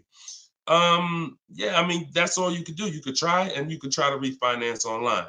You can go on Google and type in auto refinance online and start to see what those companies look like and see if but you need to know your rate, and then you need to know what the companies that'll refinance you are offering you and see if it makes sense. If you got a higher rate than you could have gotten, then certainly you can refinance. If they got you the best rate that you could qualify, then you may have to wait a little longer, but usually, it doesn't hurt you to check, especially if you're in a considerably high interest rate. You certainly want to see if there's a possibility, because like I said, 2 points, 3 points on an interest rate is thousands of dollars, not hundreds. All right, TikTok, y'all gonna spend some time with us. Can y'all tap the screen and shoot the likes up if you're gonna talk money with us? Here's the thing, y'all. I'm gonna be honest with y'all. Y'all know I've been this way from day one, and I can't be any other way. I'm considering, and some of you know, I'm gonna tell y'all a story because I'm gonna keep this real, real, right? So in 2021, we did a podcast. It was called the Auto Advisors Podcast. The Auto Advisors Podcast got 10,000 downloads in the first 90 days, which was a great metric for a new podcast. I stopped it. You know why? Because we're in the way the podcast is, and I'm just keeping it 100% with y'all. I'm never going to stop doing the information, but if people don't engage with the show, then we'll just keep the rebroadcast going. The rebroadcasts are great. I'm 100 for my lifestyle, for my getting the information out. We do tons of free social media videos. I just don't want y'all to be questioning, Dad, why Deshone not doing the live show anymore? Because the live show needs to make sense. I've been telling y'all to share. I look at the shares. I see the people who come regular. I see not a lot of people share. All good. I just want y'all to know that when you can't ask the questions and you got to just do the rebroadcast, that's going to be the reason why. That's really going to be the reason why. Because we can sit back and we can let this live stream go 24/7. I love it. Dolan runs it. It's great. We sell a lot of books throughout the day. People get their questions answered. It's great. If y'all like Deshone, I would really like to ask questions and have the opportunity for my family to ask questions and get their questions answered, then y'all gonna have to show up. Y'all gonna have to show up. It's always been that way. Now, we're gonna have information everywhere for you. Free social media videos, my free masterclass is in my link in my bio. But if y'all want to keep this show going this way live and not just see 24/7 rebroadcast, then y'all gonna have to make sure y'all show up. And if we don't see the likes and we don't see the shares, then it's all good. That tells us everything we need to know. because there's nobody out there doing what we're doing right now. So if it was 20 other people doing these shows, then I understand. We got to make sure we're better than them. There's nobody doing what we're doing right now. So it's up to y'all. All right, so Dolan, let's go. TikTok question. Can I get a new lease with no money down and get the same car payment monthly, turning my lease in soon? But that depends on how good you're going to shop. See, if you got, a lot of people are going to be fooled into this conversation. Car salesman calling them saying, hey, I could get you out of your lease, keep your payment the same, and you'll be good. That's the conversation they're going to go for. Now they're going by 2021 and 2020, well, really 2021 payments, which were the highest in history. And what they're depending on is they're hoping that most people don't ask a question. You already been paying this, you already been paying the high payment. What if I could put you into 2024 for the same price? Meanwhile, those prices that you were paying were ridiculously high. All through the pandemic, most 99 probably percent of people were paying ridiculous payments. That's why I always show Bonita. So when you look at Bonita, Bonita is the one who got one of the most popular vehicles during the pandemic. It was a Kia Telluride 2022. She got it for $600 out of pocket, $600 a month. It was like a 1.25% lease. How? Sitting at home and shopping offers. So to answer your question, don't comply. Your deal is going to be based on how well you shop. And what I'm teaching you to do is to stop going into dealers because 80% of them are overpriced. So you're going to go into a dealer, do your test drive, and then you're going to come home and you need to get at least 5 offers. Now you could do it my way. In my book, I have a strategy called the 25 to 5. We go online, we go to the dealer's websites, we put in what we want, 25 dealers' websites. It's a copy and paste template. Then we have conversations by email because out of those 25 dealers, figure about 10 are going to have a car we want. And then we're looking to get 5 to 7 offers. If you shop the right way, you're not shopping the right way if you don't see a $150 to $200 difference between your offers. You're just not shopping the right way because we know I've helped. Personally, we have about 1,600 people in our car shopping course, in my coaching program. And we probably have about 6,000 people who have my book. That's enough data for us to know when people send me their deals, 80% of dealers are overpriced. What's the message then? If you don't get 5 offers, you're going to overpay. Hands down. Not 3, not 4. Now, some people with Charles, if they're shopping for a really hot vehicle, like Charles got a Palisade a little while ago, he got 10 quotes.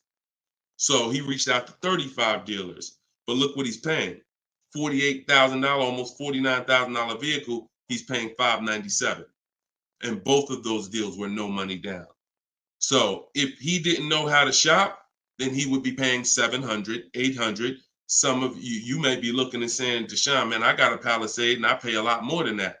Or, hey, but that's going to depend on how you shop. You must get at least 5 offers if you're truly going to see the bottom of the market, because 80% of dealers, 4 out of 5 are overpriced.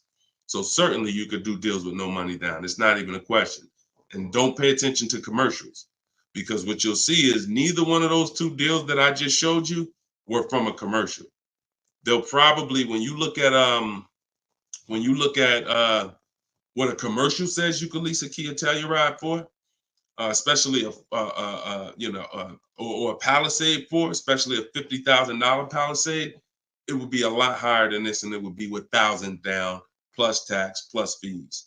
That's why you can't pay attention to commercials. So that's the answer. Don't pay attention to commercials and get at least 5 to 7 offers. If you do it my way, it's quick. Takes about 20 minutes to contact all the dealers, and then you're using my email templates. Because what you got here, this is very important, you guys that are going to have conversations with dealers by email. You must know how to keep the conversation on your terms.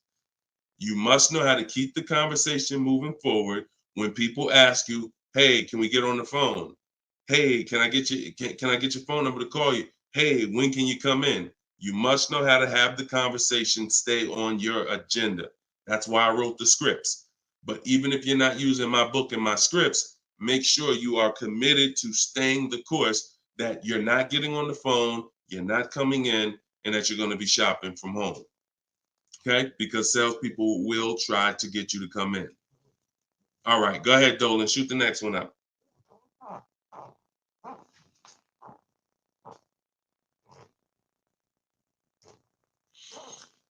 Okay. Hi, the dealer wants to run my credit card. I just watched one of your videos and you said don't let them do that. They want to run your credit card for what? Let's give Bless the chance to type. Are you purchasing something? They want to run your credit card to run your credit? Or did you mean they want to run your credit? What are they trying to run your credit for? I mean, your credit card for. Now, if you have made a deal with somebody, when we make a deal online, oh, you mean running your credit? For what? What's the purpose of you running my credit? And that's not even what the ad. See, when you request your offers, you're requesting your offers by email. And we're always telling them assume tier 1 credit. There's nothing else for us to focus on. What is the purpose? Now, again, let the 80% do what the 80% do. Lie, tell you stuff. You need to have other dealers in your inbox to know. Sometimes people say, well, Deshone, this dealer said, this one dealer said they don't lease. I said, okay, how many other dealers that you talked to said that? No one yet. Okay. When 80% of them say that, that means they don't lease that car. One dealer, they might be having customers come in, don't know what they're doing. Oh, yeah, no, we don't lease. Oh, okay. Well, I guess how much is it to purchase then? So let the 80% do what the 80% do. When we shop by the numbers, and when you shop by the numbers, you win, because if this dealer lies, the other dealers exposed that they lied. So one dealer says I can't lease, and then 4 other ones give me a lease offer. Clearly, you were lying. So don't worry about what one dealer says ever. That's why you need to be having multiple conversations at all times. Trying to get my payoff, my car finance. Shoot Jerry's. Can you put Jerry's question up from Facebook here, Dolan? Okay, trying to get my payoff. Thank you, Dolan. My car finance company says contact dealer. Should I contact dealer? What the heck kind of broke leg, half-wit finance company you with if they telling you call a dealer for your payoff? What's the name of the company? What's the name of the company? You got to realize how the banks is in bed with some of these dealers, and you're going to understand that. The dealers couldn't have did Hyundai.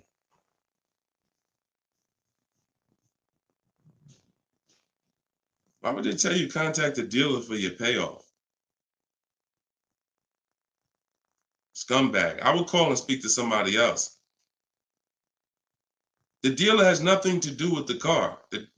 If you don't pay that Hyundai, you don't pay your payment for 3 months, is the dealer coming to get the car, or is Hyundai coming to get the car? No, dealer forget about the dealer. The dealer is just a franchise. They're there to sell you the car and put the deal together. Once you drive off, it's between you and the bank. It's between you and the leasing company. So why would the bank be telling you to go to the dealer? It's kind of like they're sending you, all right, so if you're calling for your payoff and the dealer says, oh, well, I'm going to charge you this much and this much and this much, because people will try to get their payoff, or people tried to buy their leases out, which is a terrible idea in most cases, but people were doing it and dealers were charging them a lot of money on top of their payoff, charging them fees on top of the payoff to buy their own lease. So I would call Hyundai and I'd ask for somebody else. I literally try to escalate that. Can I speak to a manager?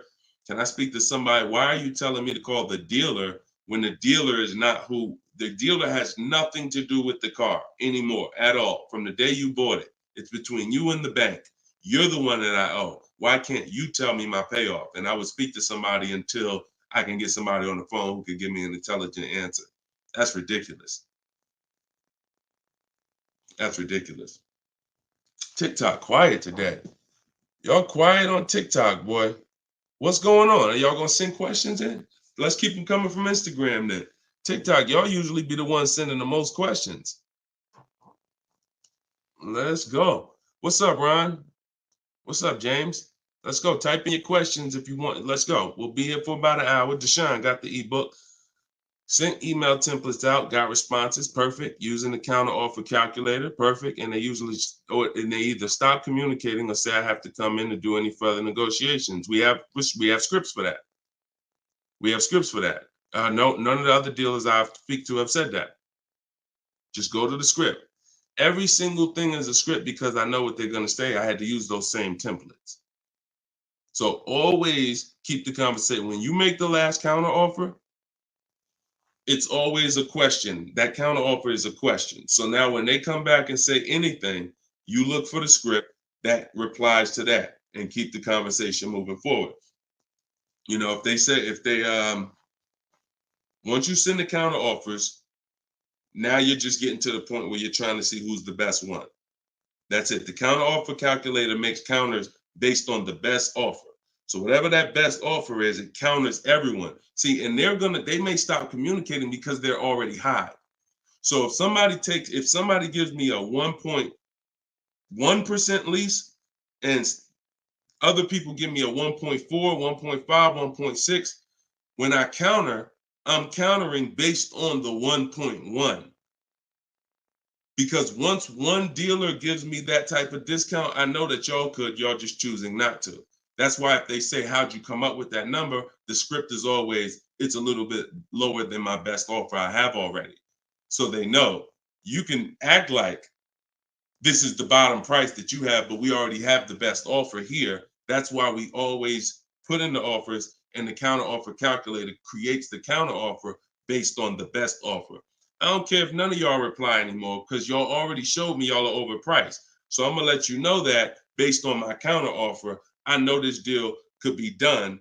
And if the lowest offer, which may happen, says, look, I don't have no more room, I gave you the best, then I snatch that offer. As long as you got 5, then that's really the bottom. And that's the purpose of the counter offer, is to make sure before you close the deal, you have made a counter to make sure you know where the bottom is. But don't let them respond. Forget it. They probably, oh, he made this low offer. You know you could do that deal, but that's all right. I'll get the car from your competition.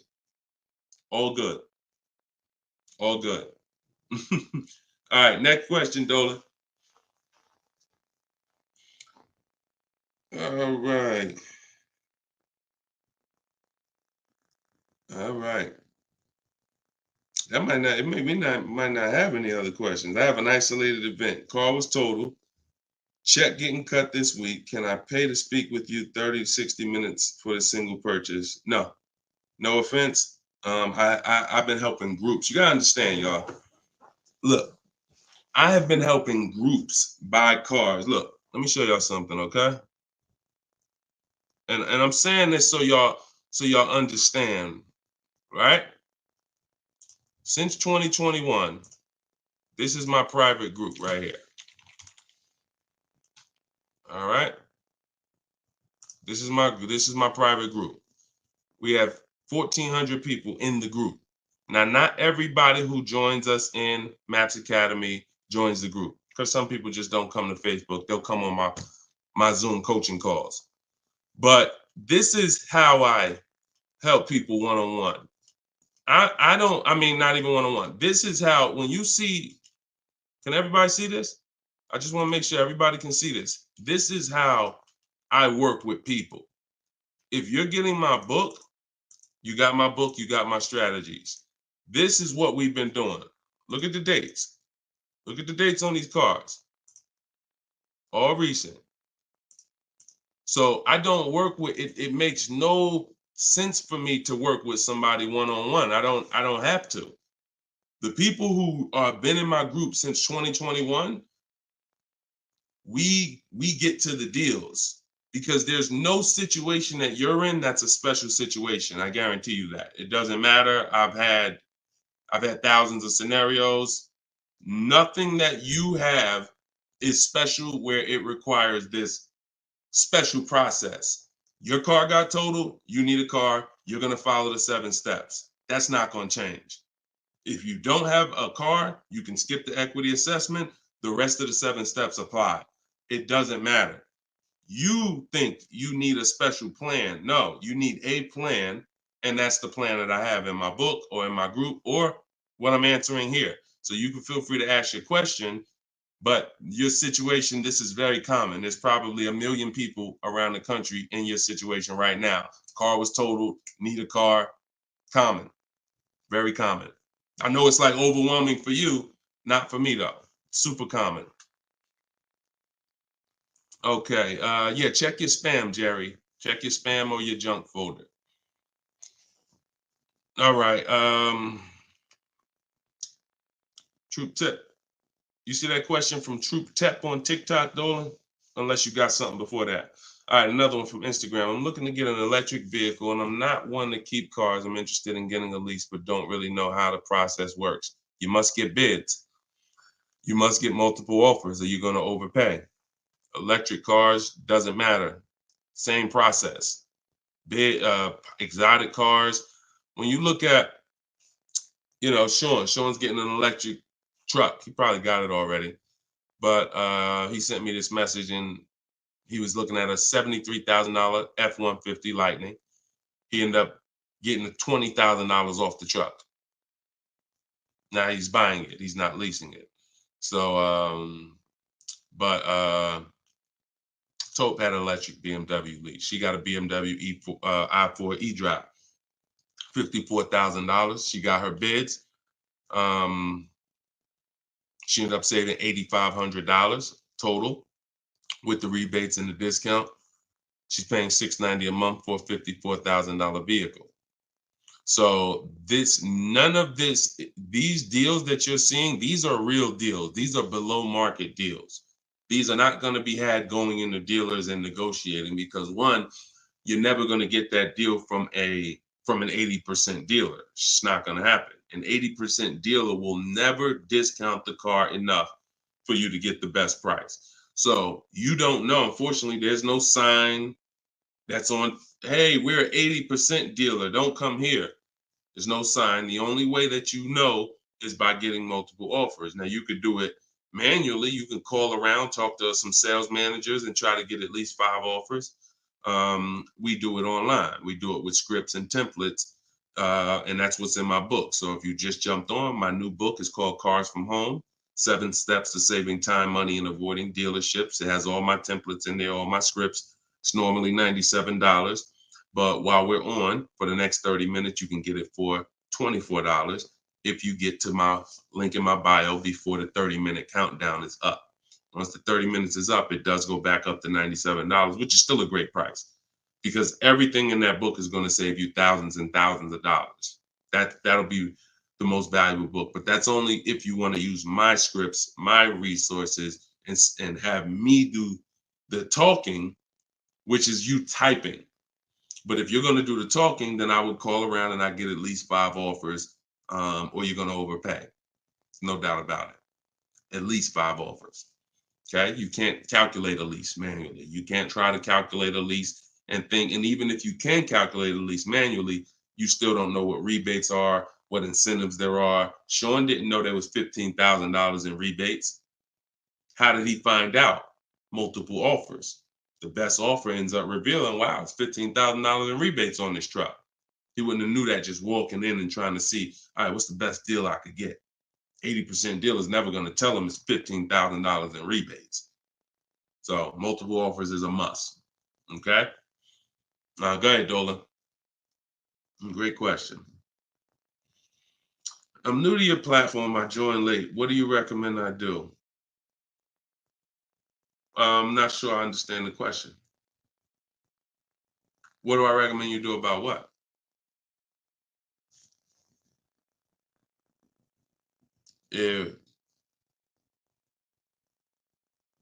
Yeah, Troop Tap.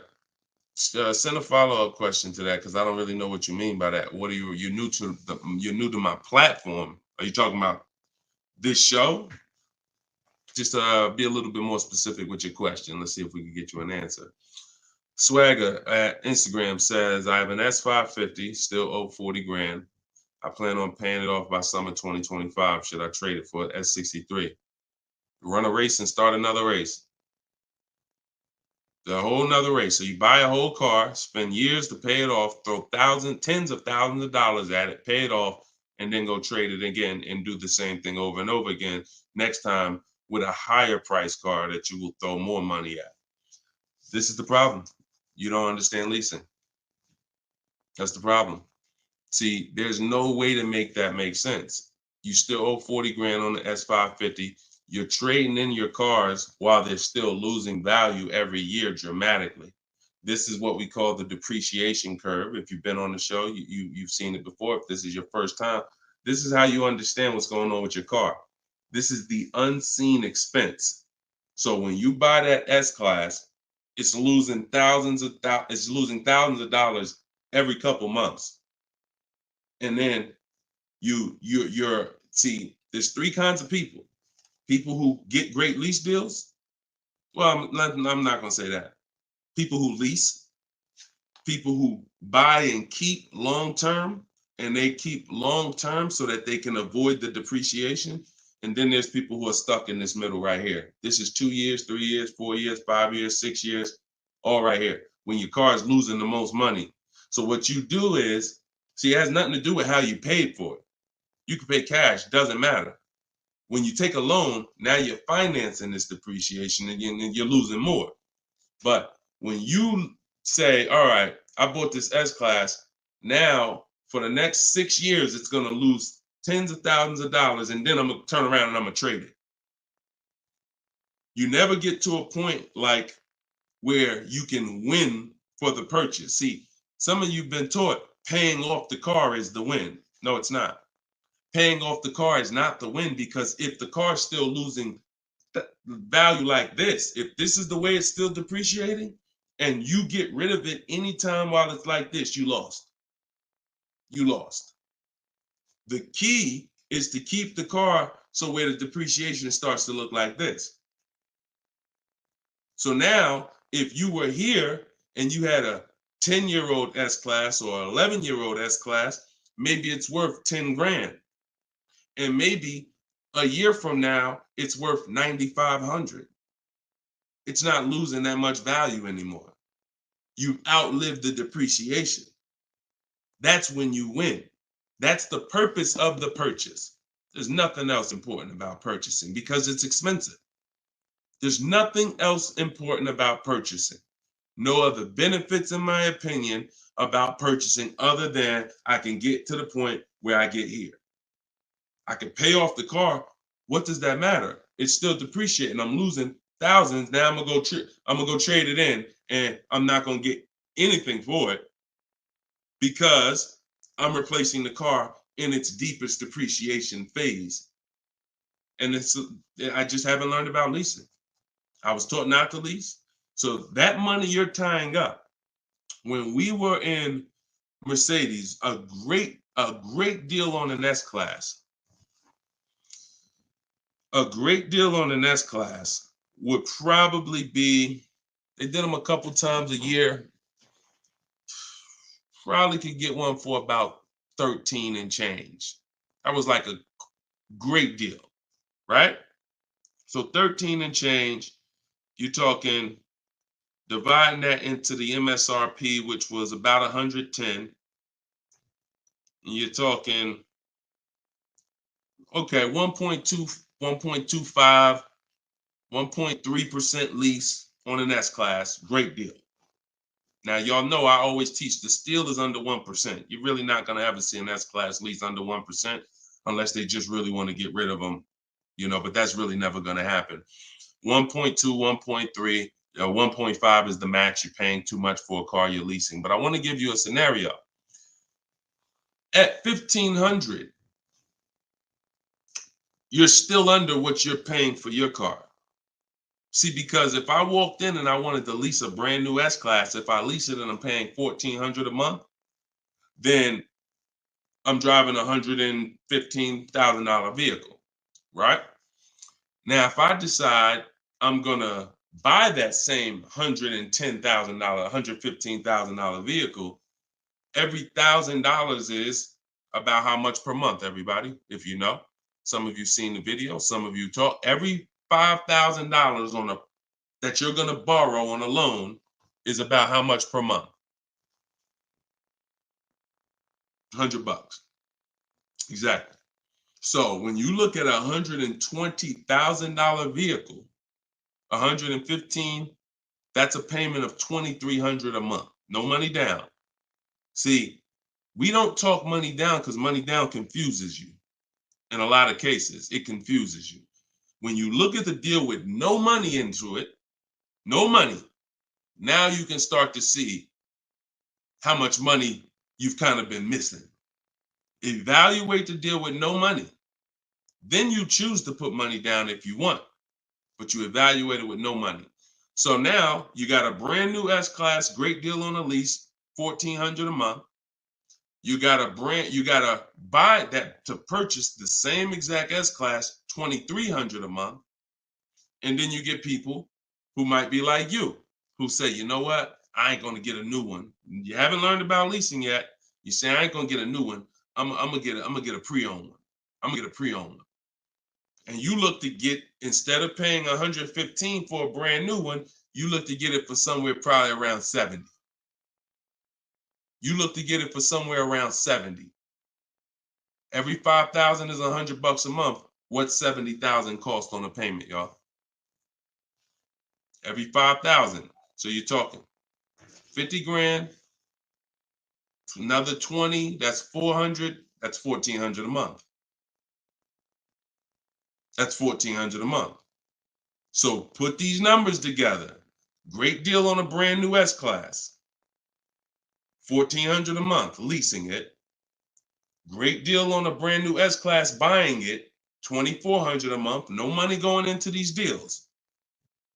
Great deal on a used S-Class, 70 grand, 1,400 a month for 5 years. Now, here's where we jack it up. Oh, well, I'll just put some money down. I'll put like 15 grand down. I'm going to take a 6-year loan, God forbid, 7-year loan, stretch the payment out, try to get that payment around $1,000 a month. You don't realize you can't change the numbers by putting more money into it. That doesn't change the actual overall. If 15 grand comes out of your pocket up front, that doesn't change the fact that of the numbers. That's why I break down the scenarios with no money down going into them. So what I would say, if you need to decide if you're going to keep the S-Classes long term, then you should be buying them. If you're going to keep them 8+ years, then you should be buying them. But if you're not keeping these cars 8 years, then you should be shopping for great lease deals because you're just throwing thousands and thousands of dollars away. Same price you paid, same money that came out of your pocket for the last couple years to drive that used S-Class, you could have been driving and leasing a brand new one. And I know what comes with a used S-Class, brother. I know it. Been with Mercedes. I was with Mercedes 5 years. I know the maintenance. I know the brake replacements. I know the service Bs. I know how much it costs to have an S-Class pre-owned, no warranty, and everything that happens is on you. So we're not even taking into account the maintenance and the repairs that you have to put into that S-Class that you wouldn't need to put into a brand new one that you leased if you just stopped listening to people who told you that you shouldn't lease cars. No doubt about it. So that's the best advice I could give you, brother. All right, go ahead, Dolan. Shoot the next one up. Use your pointers to get a new 24 GV80 Genesis. Salute. Enjoy it, Austin. Great deal. That's what I did. I worked the deal, no money down, got them the low, then hit them with the down payment, plus went and pre-approved. There you go. There you go. See, you're able to understand when you're shopping with no money down, no money going into the deal. Don't show me what anything looks like putting money into the deal. We determine if we want to put money into the deal later. Shop, get the best price on the car. Find the dealer who's going to get the best price on the car. Then we'll work out the finances. Then we'll work out the details. Most people go right to the, all right, what's the monthly payment? All right, what should it, how much should a brand new GV80 be? Depends on who you buy it from. Depends on what they sell it to you for.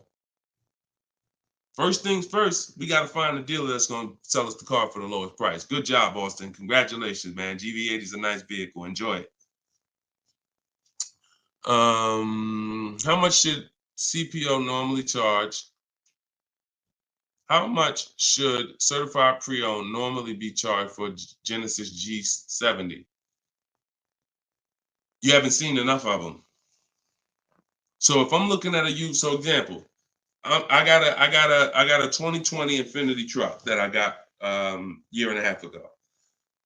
If I went in wondering how much it should cost without knowing, then the market's going to tell me. Now our goal is to get below market deals. So whenever we're getting below market deals, we are always we need to know what the market is first. You can't get below market deals if you don't know what the market is. So when we're getting offers on new cars, it's easy because we can see what the market is with all the offers we get. We get 5 offers, we get 7 offers, we can see what the market is. And we can see the low side of the market, we can see the high side. You got to do the same thing with used cars. And you go on every marketplace, we use 8 of them. We use cars.com, Driveway, Carvana, CarMax. Some people say, oh, CarMax is, if they're, listen, I don't care if CarMax is overpriced 90% of the time. The 10% of the time that they're not, they're going to be in the runnings. You know, it's like Best Buy. I know Best Buy is going to be overpriced for electronics 90% of the time. But when I needed to get an iPad for my wife, Best Buy had the best price. So if these people need to be in the runnings or you're going to overlook some savings. So yeah, we'll look at, CarMax, Driveway, Carvana, Carfax.com, Cars.com, Auto Trader, Car Gurus, eBay Motors. So we're looking everywhere there used cars. And then we're going to look and we're going to sort by lowest price to highest price to see where the low side of the market is.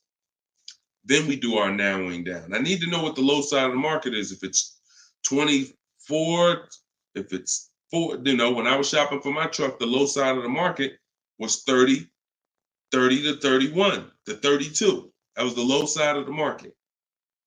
So when I saw it and I narrowed it down based on Carfax. This is how we narrow it down. This is my system. All in my book, all of what I teach, all of my live shows, this is our system. Narrow it down by title history, then service records, then accident history. Then we need to check the original MSRP. Can't get a good deal on a used car without knowing the original MSRP. How you gonna do that? Who's bought a used car in their life? Type the letter U. If you bought a used car in your life, type the letter U in the comments.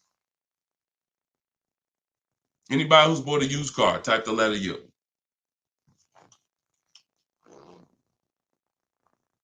Okay, Cash, I see you. Andre and TikTok, I see you. Okay, Cash. All right. King of Rap, I see you. Okay, if anybody bought a used car, okay. How you get a good deal without knowing what the car was originally? I gotta tell you, I'm the bad news first person. I can lead you to the good news. I gotta tell you the bad news first, though. Think about that. How am I buying something used knowing how much I'm saving without knowing the original price of the item? 2 reasons. 1, I need to know the original price to know what real discount I'm getting. 2, I need to know what's in the car. So when I narrowed it down to I had 4 Infinities that I had narrowed it down to. They were all white. They were all asking between like 31 and 32. Similar price range. This is where we get in trouble at. I pull the original window stickers of the cars. I see that one of them brand new was 46. One of them was 48. One of them was 52. And the one I got was 54.5, brand new. So I'm able to see the discount percentage. In my book, I call this the true value percentage. This is all that matters when it comes to price. And once you do the check and make sure it's a good car, title history, service records, accident history. Okay, now it's time to get to the money. I need to know what the car was originally. I know 54,000. This one I paid 31.8 for. I got a 42% discount. Now, if I would have took the one that was $1,000 less on the asking price, because I didn't know how to do this. Now I didn't know that one was only 48,000 brand new. So it's a smaller discount. It's probably only saving me 30-something%. The one I got was 42%. Forget what the dealer's asking. The dealer was asking $1,000 more than the other ones I was looking at. But once I saw what the original price of the car was, I knew that that was the best value because you got the most expensive car brand new. Why would I take a car that has less equipment because they're charging $1,000 less for it? But it has 7,000 less equipment in it, 7,000 less features in it. It's the little things, y'all. It's not the big thing. It's the little things that you're missing. And this is what we do. This is why I'm here. And for those who are willing to listen, we teach you how to do it the right way. These things you haven't been taught to do. And once you hear it, you're like, dang, that makes sense, right? How the heck? Why wouldn't I want to know what the new price was? Don't even know what equipment's in the car. I knew the day I got the car, it was an edition 30. I saw the original window sticker, remote start, all these features, backup cameras all around, black mirrors. I saw all of that because I got the original window sticker. These are the things you must do. And the last thing we do is we verify there's no bogus fees before we go to the dealer. Because some people be in the lowest prices online, but they have no intention to sell the car for that price. They want you, they're depending on you to come in because they know other people will, untrained, no strategy, walk right in. Hey, I saw the price online. Okay, yeah, sit down, sir. Let me do these numbers for you. Price goes up by $5,000. No intention. So you wasted your time. I'm listen, God bless you. Oh, Deshone, I'll just walk away. I'd rather not walk away. I'd rather you not have to walk away. And when you truly learn the science and the right strategies of shopping online, like I'm teaching you, you won't be walking away because all you lose when you walk away. Still need a car, don't you? Somebody else just gonna buy that car. It's not like you like, oh, I'm gonna put a sign out. Nobody buy this car. They wasted my time. That car gonna sell. So it's best to learn how can I make sure I never put a dealer in a position to waste my time. Because while you were at that dealer that was overpriced, the best price car was selling. Because the best price cars don't wait online. They 24, 48 hours, they're gone. So while you wasting your time with the fake dealers, the best ones are the car's gone. That was really the good deal. Okay, so you do all of this from home before you go. By the time you go to a dealer to see a used car, you should already know if that car drives the way I want it to drive, the deal is done. This is the best price online. And when I get there, I usually ask for $500 to maybe $1,000 off when I get there. Never over the phone. You have no leverage. Why would I call a dealer that I know, I've done my research, you got the best price car in the market, and call them and say, hey, could you take off another $1,000? No, there's no leverage there. You make sure there's no bogus fees. Then we go. We're there. We test drive. I like the car. Could you do another 500, 1,000? If they say no, you know they're honest. Hey, I don't have a room. Oh, hey, I just put the car online 2 days ago. Like, I haven't even given it a chance yet. I understand. I'll take it. See, you got to know when a deal is in front of you. And that's the problem. You don't have enough information to know when a deal is in front of you. So you're going to hesitate and you're going to walk away from a deal because you think, oh, nah, dude don't want a deal, man. I asked him to take off $2,000. You can't take off $2,000. You didn't do your research. Because dealers use a tool called V-Auto. They know where their car is priced in the market. V-Auto tells them where every similar car is priced at online. So if they're the top 3 prices online, they run their business a different way. They want to sell cars fast. You can't go in thinking you're negotiating with someone who marks their cars up by thousands, who's number 15 on the price list. You walk into the best price deal online and think, yo, I'm asking for $2,000, $3,000 off. Let's go. You don't want to negotiate?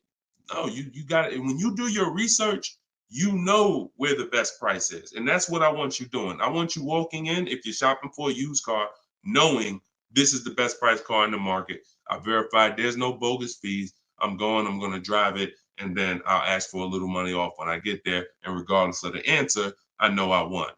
They split it with me, I won. They can't do anything more because they're the lowest already, I won. If they accept the offer because they're just like, listen, you drove down, man, let's go, let's get it over with, I won. Either way, I win. That's the name of the game. Thanks, Austin. I appreciate you, man. Go ahead, Dolan. Next question. Okay. Casa de, could y'all keep, if y'all gonna spend some time with us on TikTok, can y'all tap the screen and just run the likes up for us so we can get TikTok, so we can make sure TikTok knows we're doing something big over here. They can send some more people over. Appreciate y'all. Yep. Thank y'all. I see them running up. Thank y'all. Every couple minutes, y'all just tap the screen. It just helps the broadcast. We appreciate you. This is from Facebook. Casa de Cel. Hi, I'm paying off a Land Rover. Blue Book says its trade-in is $40,000. That's garbage. So throw that out the window. Blue Book is trash. Blue Book is a marketing website. They don't buy cars. And so what you want to do is you want to get a real number, which is an offer. Your car is not worth what an algorithm says it's worth. Your car is worth what someone's willing to pay you for it today. So you want to go, this is part of our process we call equity assessment. There's 7 steps in my book. Once you decide leasing versus buying, that's step 1. Most important question is, am I going to lease or buy? Because you can't get a good deal on a purchase if you should have leased. No way. If you were supposed to lease because you don't keep your cars 8 years, but you bought, you have a horrible deal. You're going to lose tens of, it depends on the price of the car, you'll lose over 10,000 on a higher price car. You probably lose 4, 5, 6 grand on a lower price car, at least 4 grand, 5 grand. So that's step 1. Now, once you decide that, we move to step 2, which is the equity assessment. Equity assessment is any vehicle we have, we need to assess if there is equity in it or what the equity is. And it's based on offers. So when you go to Kelly's Blue Book instant cash offer, not KBB, not Blue Book, instant cash offer, Kelly's Blue Book, you're going to see that Kelly's Blue Book led you astray. In most cases, telling you your car is worth $48,000. Because this is when we begin to expose that Kelly's Blue Book was a marketing website and they would tell you anything. Kelly's Blue Book is owned by autotrader.com. What they began to do maybe 7 years ago is they begin to buy cars. So they didn't just give you there was a little button on here that says, we'll make you a cash offer. And I would do this with people in the dealership when I was there. They would come in and say, hey, Blue Book said my truck is worth $48,000. I said, oh, really? Well, and I explained to them that Kelly's Blue Book is an algorithm site, but they do have this feature where you can click a button and you go through a nice 5-minute appraisal and they'll make you an offer themselves. So now let's go through this and let's find out what they're going to offer you. And you go through the 5-minute appraisal and they make you a cash offer, and it's usually $2,000 to $3,000 less than what they told you your car was worth. So they'll send you into a dealer fighting for a number that's not real, and you're looking unresearched, unaware, walking out saying, oh, well, I know my car's worth 48. So that's why we don't use them. And again, the offer you're going to get is from them.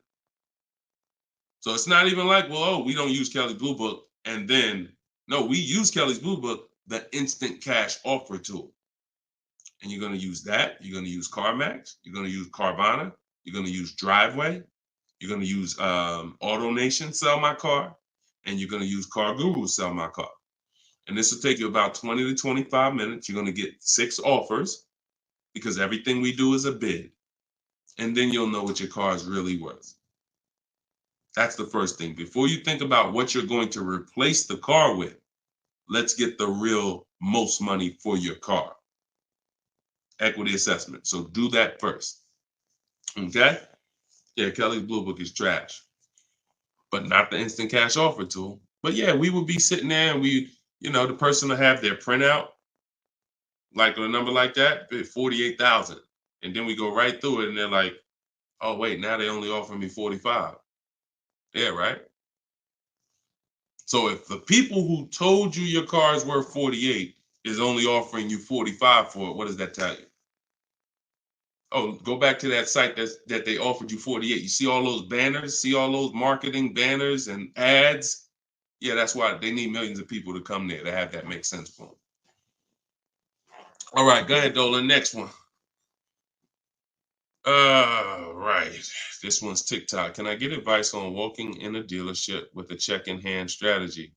Don't walk in with a check in hand. 80% of deals are overpriced, Andre. You can walk in with a check in your hand. If you get somebody who's really good, they're going to take the check. And that's the mission. Get that check out of your hand into our bank account. And if you're dealing with an 80% dealer, you lost. See, again, I'm giving you boundaries so that you can understand. If you break the boundaries, if you choose to go over the boundaries, that's fine. But I've been doing this for a very long time, and everybody that knows me, everyone that's close to me, be it here in New Jersey or be it in my group, they know that I'm the person who helps you save the money on cars. I would put my money against anybody that I'll get a better deal than you. Now, if you're shopping, I wouldn't put my money against any of my people who learn from me. Anybody that learns from me, I wouldn't bet that I could get a better deal than them. If we got the same time frame, we're gonna get about the same deal. But somebody who has no strategy, just shopping, going into dealers, I'll put any amount of money. I bet you $1,000 today that I get a better deal than you without even leaving my house. So I want you to be in that position because you don't know who you're dealing with. If you're in an 80% dealer, they knock off $3,000 for you, $5,000. You think you won? Look,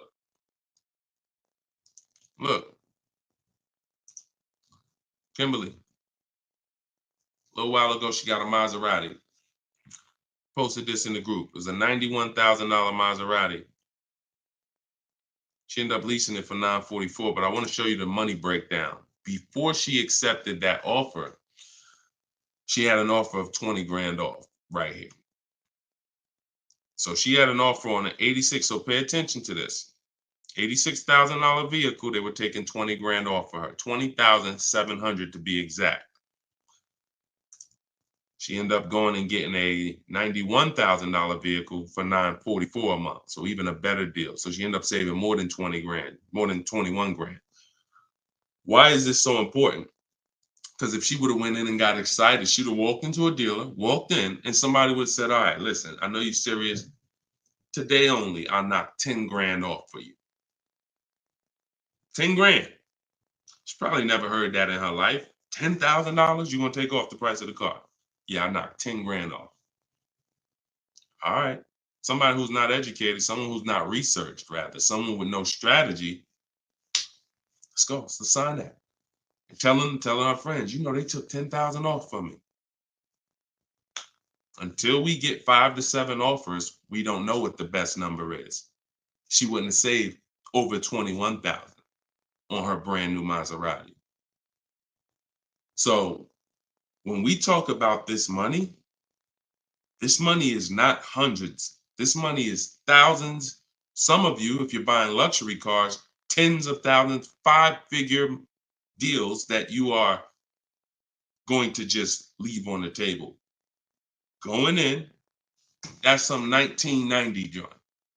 Oh, walk in, check your hand. Yo, I got a check. Who wants to sell me a car? 1990. You're doing the same things that someone in 1990 did. Let that sink in. So what do? You stay home, you get offers from home. Now, all of you who are like, Deshone, I want to do it your way. I don't want to have to figure this out. Give me the roadmap. That's my new digital book, Cars from Home, 7 Steps of Saving Time, Money, and Avoiding Dealerships. All my scripts are in there. My strategies for leases, my strategies for purchases, my strategies for used cars, the bank bidding war, where we make banks and credit unions bid for our loan. We guarantee all the money that we want to guarantee that there was not a dime that we could have saved when we make our car deal. And the only way that's going to happen is through bids. When I sell my car, not trade it, I get bids. When I buy my car, I get bids. When I get my loan, I get bids. You walk in with that check, man, that check won't be in your hand very long. So everybody can get the book for 75% off. It's normally $97. But in my TikTok bio, click the link in my TikTok bio. You won't leave the broadcast, so you could actually come and catch the last couple minutes of the broadcast. But go there as long as you get there before the timer. It's 30 minutes. Once the timer hits 0, it's back up to $97.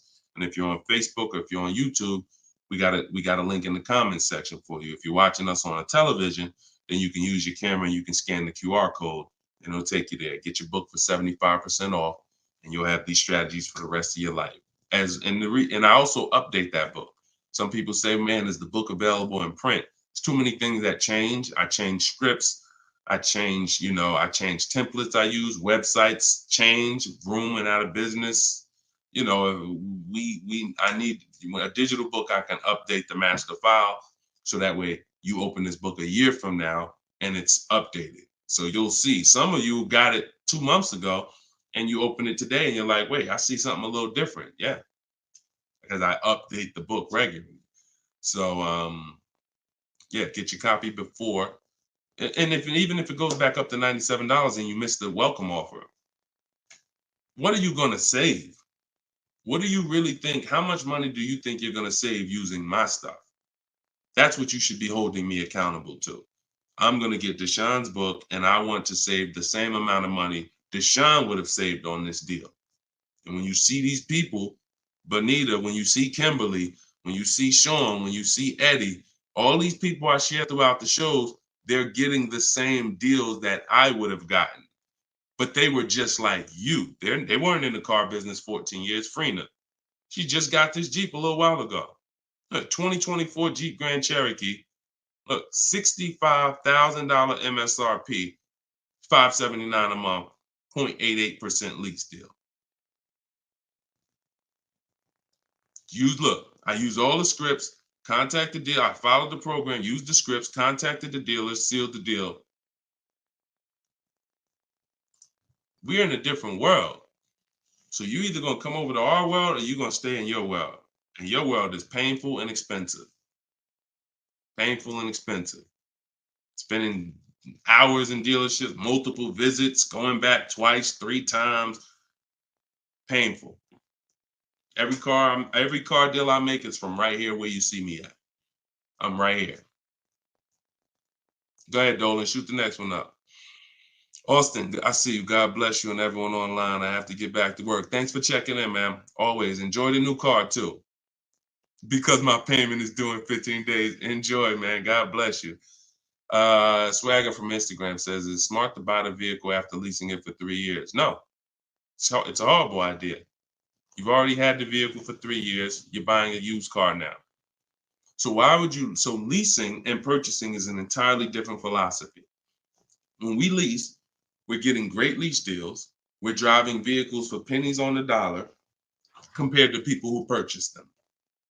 All those lease deals. You saw Freena, that same $65,000 vehicle is $1,100 a month. Someone is out there paying, unless they put up a ton of money down, they are out there with that same Jeep that Freena just picked up and they're paying $1,000 plus a month for it. She's paying $579. Why? Because they said they don't lease? Well, you go ahead with your non-leasing self and pay double what I'm paying. Now, if you're keeping the vehicle forever, 8, 10, 12 years, in my book, I created the 8-year rule. The 8-year rule is when you begin to win as a purchaser, because that's when the depreciation is going to cool off and make sense. You can get some of this money back because the person who's leasing is killing you. In terms of the money that's not coming out of their household compared to yours, they're killing you. So you now need to try to catch up one day. And if you catch up, the only way you catch up is you keep your car until the depreciation cools off 8 years, 9 years, 10 years, 12 years. And that's where you win. You can't do that with a lease. But keeping your car 6 years or 7 years is not anywhere near enough time for you to catch up to a person who leased and got these great lease deals. Because you're paying for the whole car. New car, used car, doesn't matter. A new car, you're paying thousands more than a person who leases. A used car, over 8 years, you're paying about the same money as a person who leases for a used car. So by the time you go and replace that car, if you kept it 8 years, your car's already 11, 12 years old, 13 years old. Person who's been leasing been driving brand new cars. So there's no comparison. It's great lease deals are here, long-term purchases are here, and everyone stuck in the middle is just losing thousands and thousands of dollars. I'm sorry to tell you, but if I don't tell you, no one's going to tell you. You buying cars, trading them in 4, 5, 6, 7 years, when they're still depreciating heavily, you're losing compared to people who purchase and keep long-term and people who get great lease deals. You're losing thousands. If you buy your lease, now you're switching and saying, okay, why do I want to buy a used car now? Because that's all buying a lease is. Let's take let's take the aspect out of it that complicates it. When you are buying your lease, you're buying a used car. That is it. Except you don't have to go search for it. It's right there in your driveway already, and that's the only difference. So what makes you say I'm going to stop leasing to buy a used car? You'd have to be saying I'm ready to keep something long term, 8, 10, 12 years. So if you're ready to keep something long term, then buy it. Because you're going to need to be committed to keeping it long term because you've already been driving it for 3 years. You've already been driving it for 3 years. So where are we actually going? You're going to look up in 3 years, 3 more years, and you're going to say, Dad, I had this thing 6 years now. Now, if you're like most people who buy their leases out, you're going to take a 6-year loan. Because in order to get a comparable payment to what you were paying for your lease, you're going to need a 6-year loan. So now you're going to look up that, just so you know, 6-year loan plus the 3 years you leased it, that's 9 years. Same car. Same car. So you're paying on the same car for 9 years. And then you look up in 3 more years and you're like, man, you know what? I'm ready to get out of this. Still got 3 years of payments left. Only scenario where you can pay on a car for 6 years, turn around and still have 3 years of payments left is when you bought your lease. Makes 0 sense. Makes no sense. Unless you're keeping forever. That's a different story. You want to keep it till the wheels fall off, then buy the lease. It's the only way it's going to make sense because you're paying so long on a car, the same car, you better be keeping it long enough to have it make sense. And that's not 5 more years. Your loan ain't even paid off in 5 more years. Buying your lease is a horrible idea for most people. Horrible, horrible, horrible idea. And it's just because what you don't want to shop. You don't want to shop. You don't want to get in the market. You old strategies, you're scared. New way, sitting at home, get bids, let the deals come to you. Because that's what I see. I saw tons of people buy their leases for the last 3 years because they were just scared to shop. Oh, it's not now here. I don't want to. We've been making deals since the pandemic. Deals been out here for people who shop and know how to get deals. So unless you're changing your whole philosophy, I'm stressing to you how bad buying your lease is. All right. This one's Instagram. If I'm searching for a car, but I want a specific trim, should I search the entire market for only that car and the trim level I'm looking for? If I want a specific trim, that's the reason why I use the 25 to 5. 25 to 5 strategy in my book is what we do for new cars and leases. Because when you walk into 2 dealers, it's another reason about not shopping this limited way anymore. If you're shopping from 2 dealers, all you have is what they have. If 2 dealers don't have the trim, you ain't got nothing. When we reach out, we're connecting with 25 dealers online. So if that car is out there, I'm giving 25 dealers. I'm shopping out of 25 dealers inventory. So if no one has it out of 25 or only 1 or 2 have it, now I know that car is just super rare.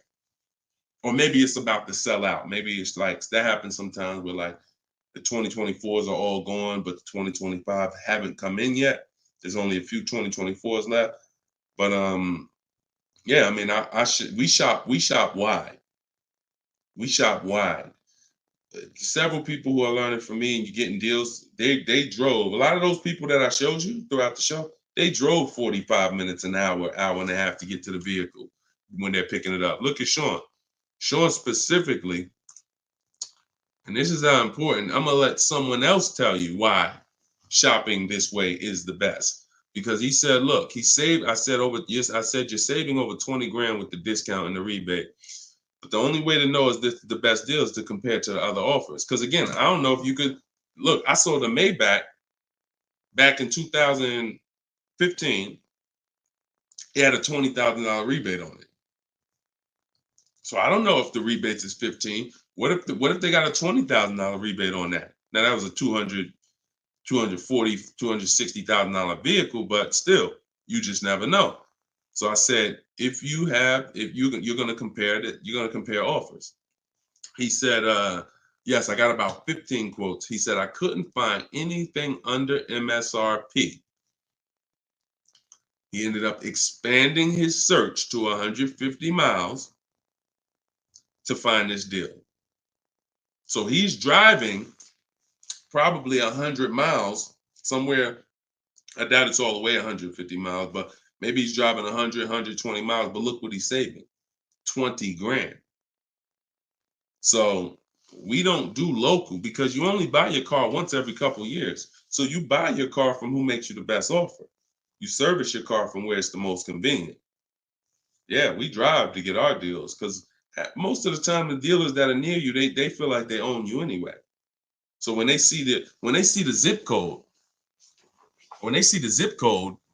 they think, oh no, we don't have to make, this person's local. This person's 20 miles away. No, we're not gonna do nothing crazy.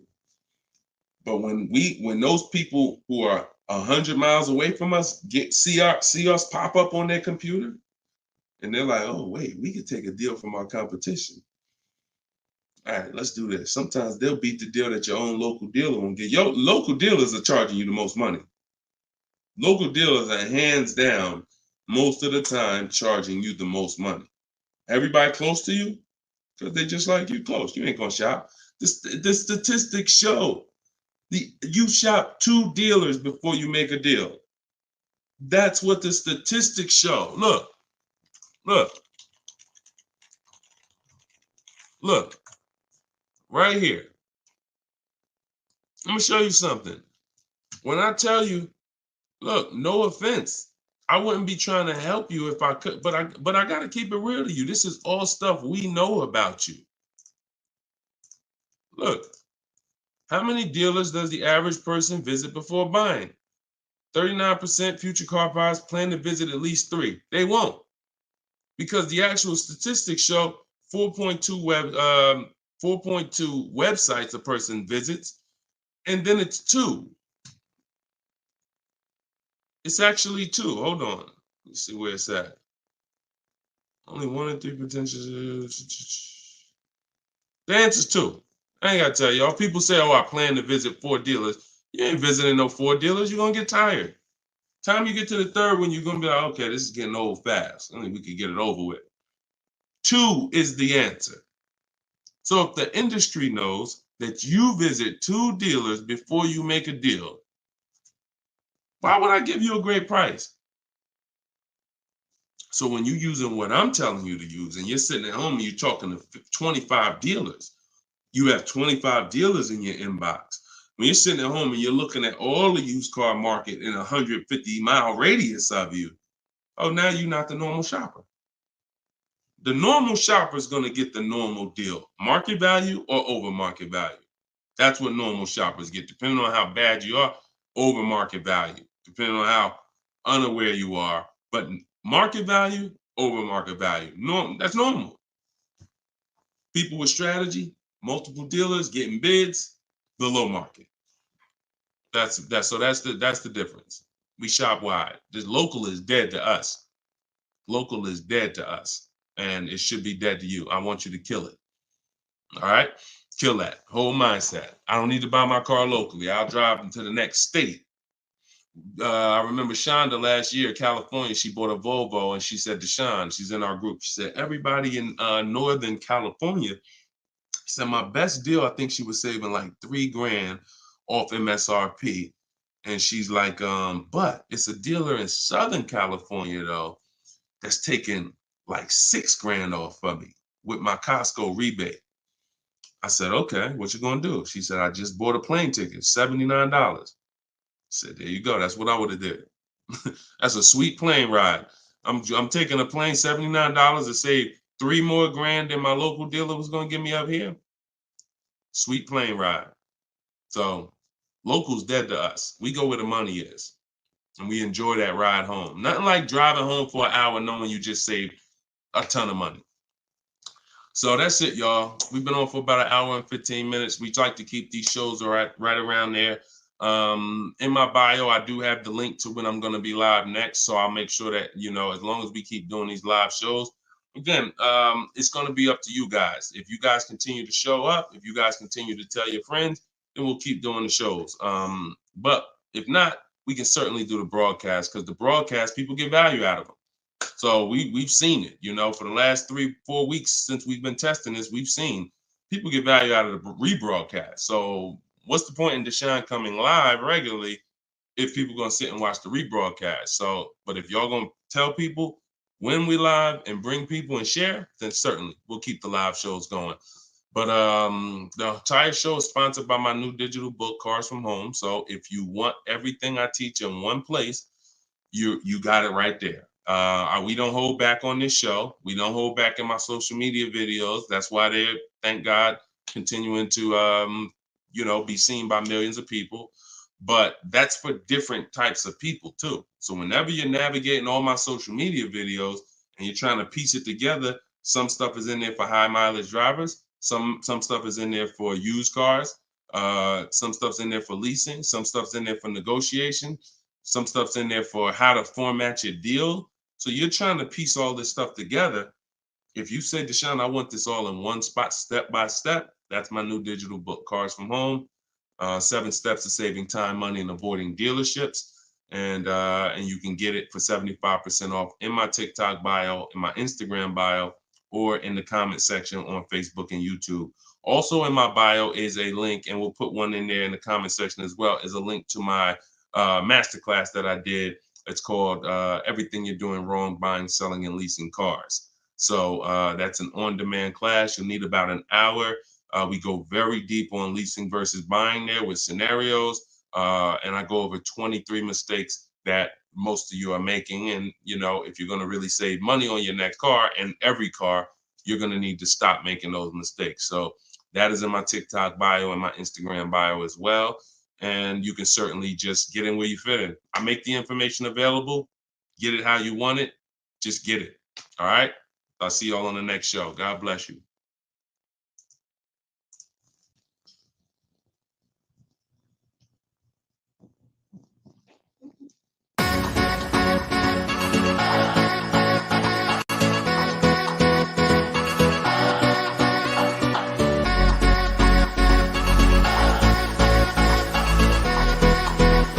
The worst possible thing you could say when you walk into a car dealership. I spent 5 years with Mercedes-Benz, 5 with General Motors, and the worst thing a person could say when they walk in is, if you could just get me to this payment, we got a deal. So your loan's probably still like 19, which means you got to pay to get out. You're upside down. It's called negative equity.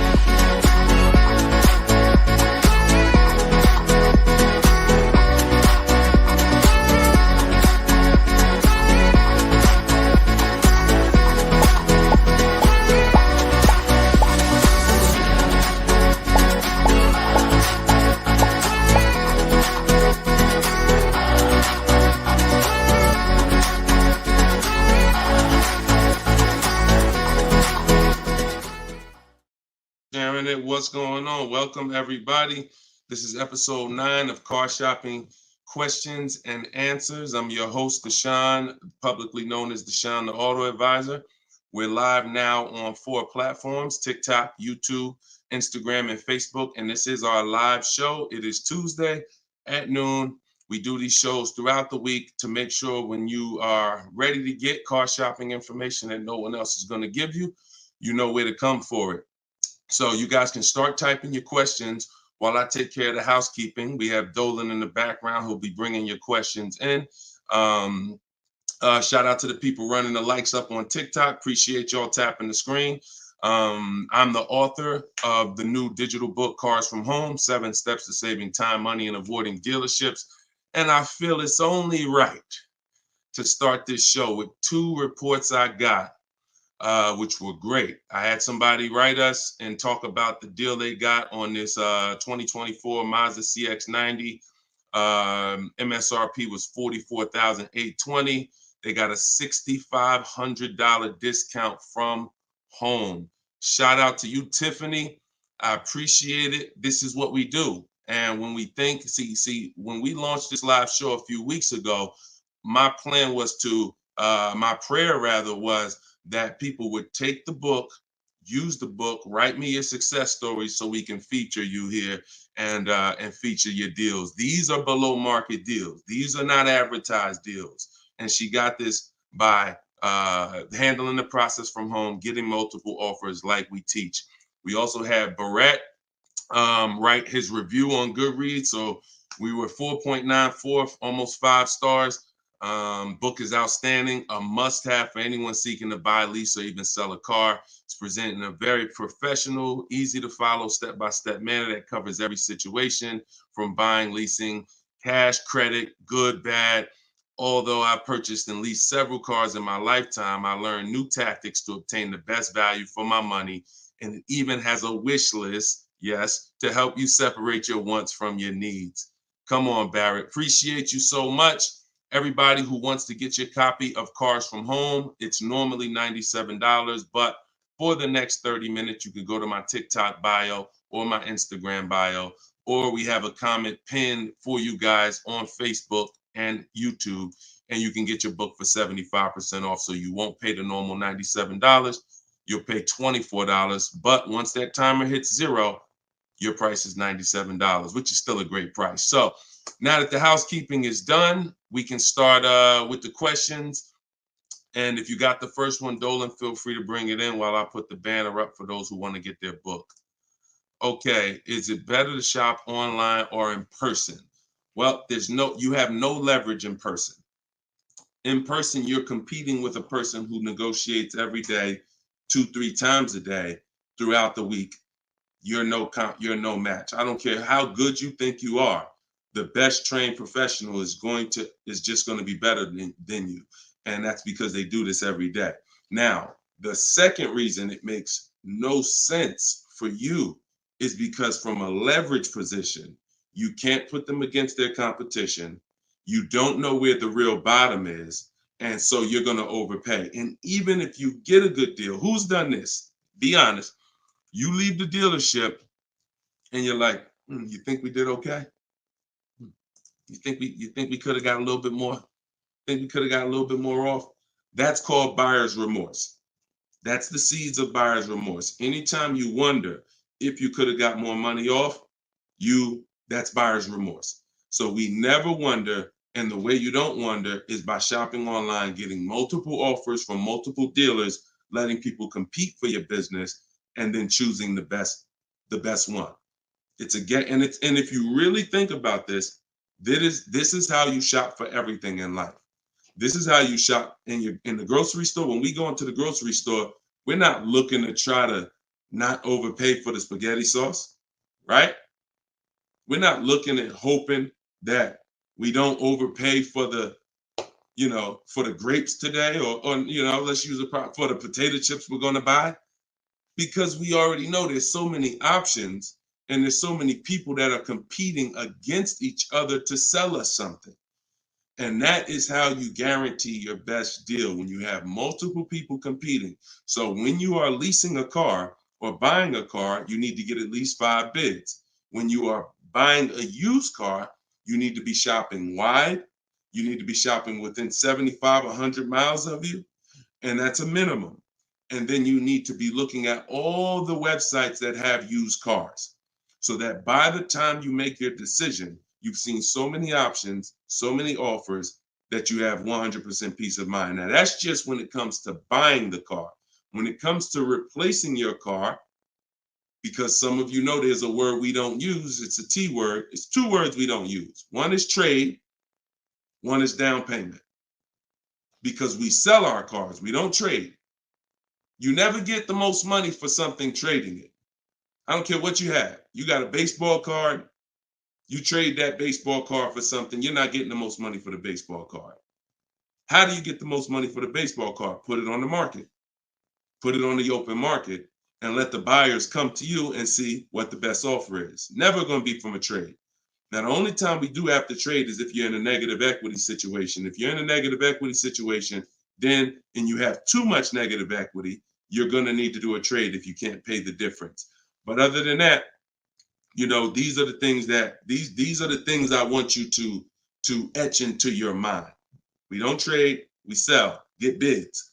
We get, when we get our loans, we get bids. And when we buy our cars, we get bids. That's how we guarantee that we get the below market prices that other people aren't getting. Okay? Go ahead, Dolan. If you got the next question, shoot it up. Okay, this one's from Instagram. What fees are included when you buy a car from out of state? I mean, if you're buying a car out of state, standard fees are, if you are purchasing a car, purchasing, not leasing, standard fees are tax, documentation, DMV. Tax, documentation, DMV.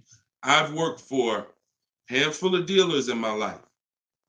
I've never once had fees that were outside of those fees. Never once. Shout out to y'all running the likes up. Could y'all keep running the likes up on TikTok? And shout out to the sharers. You know we appreciate you. Thank you for sending your friends. Thank you. Listen, you should at least be tagging your best friend. Whoever your best friend is, and hopefully we all have at least one. That's the person you should be tagging. They'll thank you. No one's gonna get mad at you for sharing my stuff with them. I guarantee you that. But shout out to the sharers. I appreciate y'all. So when you are, so that's an indicator. Any dealership that is making up these fees that have run rampant over the last 4 or 5 years, prep fees, marketing fees, internet fees, low jacks, we call that padding the deal. You know, you're just packing on stuff, and what you're doing is you're leaving yourself room to negotiate. We don't like to buy from those dealers because those are 80% dealers. I saw somebody ask yesterday on the show, what's an 80% dealer? We didn't get a chance to get to that question. 80% of dealers will overcharge you. It's a competition. So what you're trying to do is find the dealers who are the best prices. And the 20% are the great people. They're the honest ones. They're the ones who are not afraid to compete. These are the people we want to buy cars from. And so once you find the honest dealer, but you can't walk in to find them. You have to sort for them. Because if me and you are standing next to each other on the street and there's 10 dealers in front of us, and they say to us, 8 of these dealers are overpriced. 2 of them are the best price, but there's no label on them. What's the odds that we're going to walk into the 2 that are the best price? Not really that good, right? But if we're at home and we're talking to all 10 of those dealers at once, we're going to reveal who the 20% is. So that is our goal. Our goal is to always find and buy from the 20% dealers, and we let them come to us through online bidding, through online shopping, never through walking in and dealing. Because if you're dealing, as I said, with a dealer who has padded that deal so much, you go look at that deal and there's $4,000, $5,000, $6,000 in made up fees to pad the deal. There's no amount of discount you can get where you're going to get a below market deal. They've just set it up that way. I could take off $5,000 for you, make you think you won. You're still not below market. So that's the psychological things you have to understand. And that's why we shop from home. All right, shoot the next one up, Dolan. Great question. All right, good question. I see Instagram coming through with some great questions today. Keep typing your question. TikTok, if my lease is expiring, can I go finance a new car? Is there equity in my lease? Well, the first thing you need to do if you decide, well, first of all, you got a little switched up there. It sounds like you're trying to go from a lease to a finance. That's not usually normal. What's normal is you go from a finance to a lease. Because a lot of you who found out that you're not keeping your cars 8 years, you're breaking the 8-year rule, you're overspending by thousands of dollars because you were taught never lease.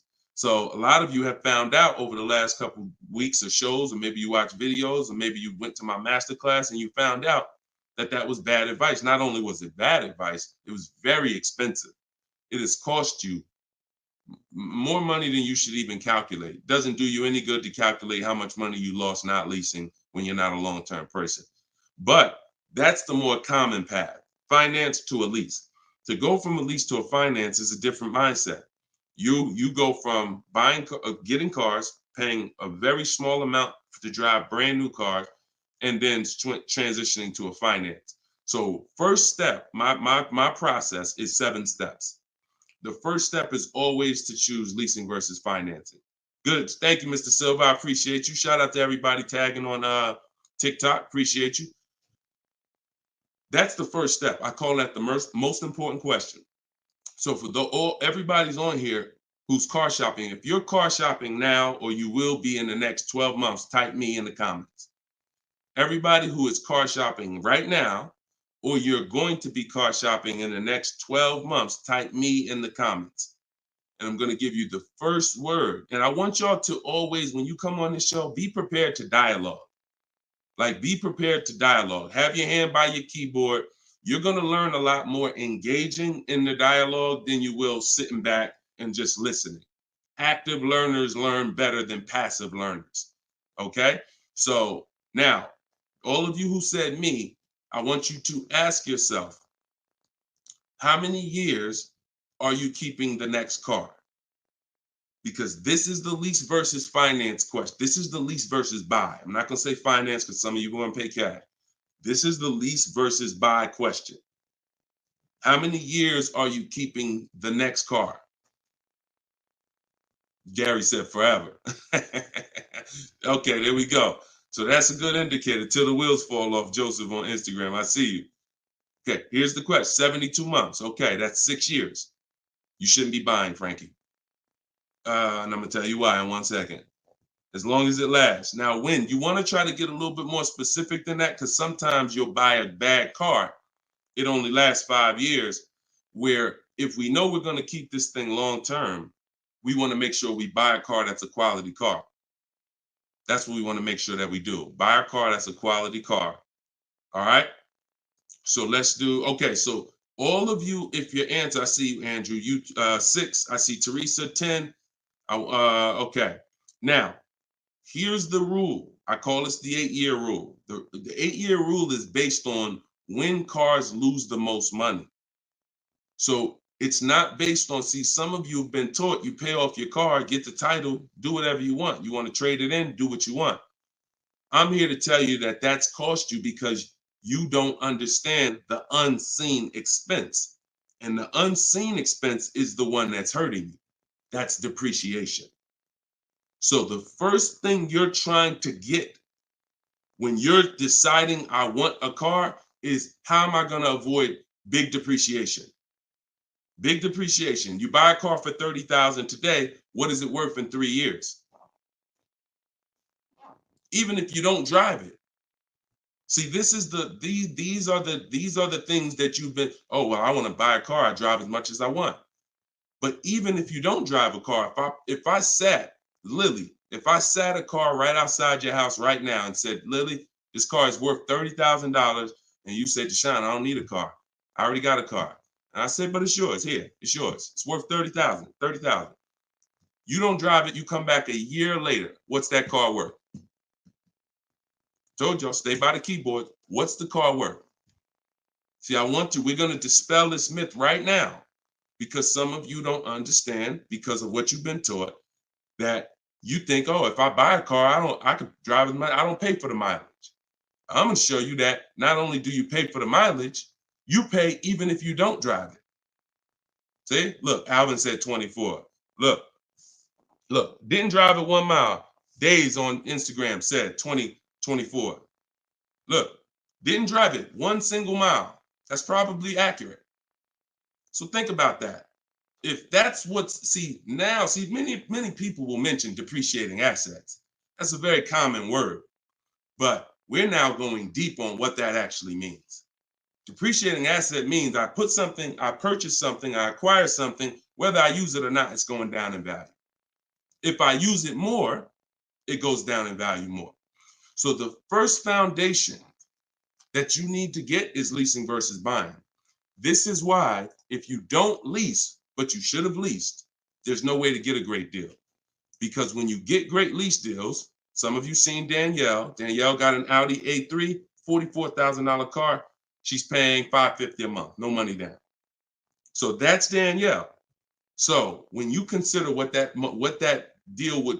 car would have cost her if she purchased it, no money down, probably would have cost her about $900 a month. $900 a month. Every 5,000 is about $100 a month, depending on interest rates. 5-year loan. So foundation. So what you're trying to do is avoid the depreciation. Y'all know when I break this out, y'all know what this means. Some of you, if you're new here, you may not know, but this is what this means. This is how your car loses value year 2, year 3, year 4, year 5, but then it starts to level out.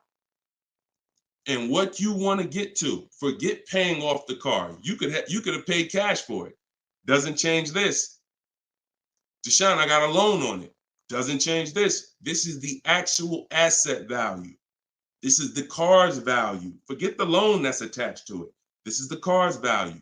So your goal in purchasing, if you want to avoid this, see, some of you buy cars, trade them in here. Trade them in here. That's 2 years, 3 years, 4 years. You're trading the cars in when they have lost the most value. And that's a losing formula. Now, there's 2 ways that we avoid this. One is long-term ownership. Who has a car outside? They've had it for more than 8 years. More than 8 years. Type me if you have a car in your driveway or in your household, you've had it for more than 8 years. Type me. I see you, Gary. Okay. Okay, I see you, Sergio. All right, more than 8 years. I see you, 12. Now, this is where you win. Here's why. Your car is no longer losing value like this every year. Now it's only losing a little bit. Now it's only losing a little bit. You beat depreciation. See, the goal with a purchase is to beat depreciation, not pay off the car. You could pay off the car and still lose to depreciation because you replaced the car in the early life cycle. So if you are not buying the car with the intent to keep it long term, 8 years, there's no comparison to a person who's leasing. So there's 2 sides. One is the people like Danielle. One of the people who are like, Deshone, I'm not keeping a car 8 years. You should be shopping for aggressive lease deals, not normal lease deals, below market lease deals. That's what I teach. Or you should be purchasing, getting great deals, below market deals on purchases, new cars, used cars, with the intention to keep them long term. That's it. So that's all step 1. I call that the most important question. That my book is broken down into 7 steps. It's called Cars from Home, 7 Steps to Saving Time, Money, and Avoiding Dealership. Step 1 is the most important question. That's what we just hit on. It's the leasing versus buying, because you need to pick a side and you need to have a long-term plan based on what side you're picking. You can't be stuck in the middle. Stuck in the middle, you're going to lose all the money. You lose all the money stuck in the middle. Purchasing cars, flipping them in 3, 4, 5 years, you're losing all the money. Buying your leases out at the end, you're losing all the money because you're mixing the 2.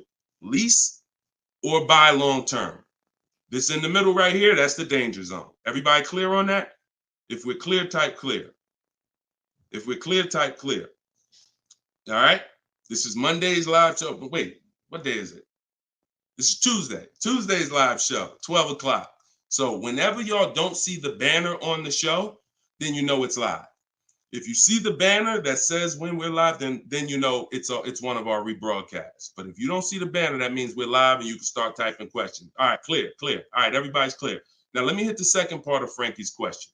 Okay, and for those who just came on, everything I teach is out of my new digital book. It's called Cars from Home, and you all can get it for 75% off. It's normally $97, but in my TikTok bio, in my Instagram bio, and in the comment section on YouTube and Facebook, we put the link there for you so that you can get your copy for it. You won't pay the normal $97, but you only got 30 minutes. It's a welcome offer.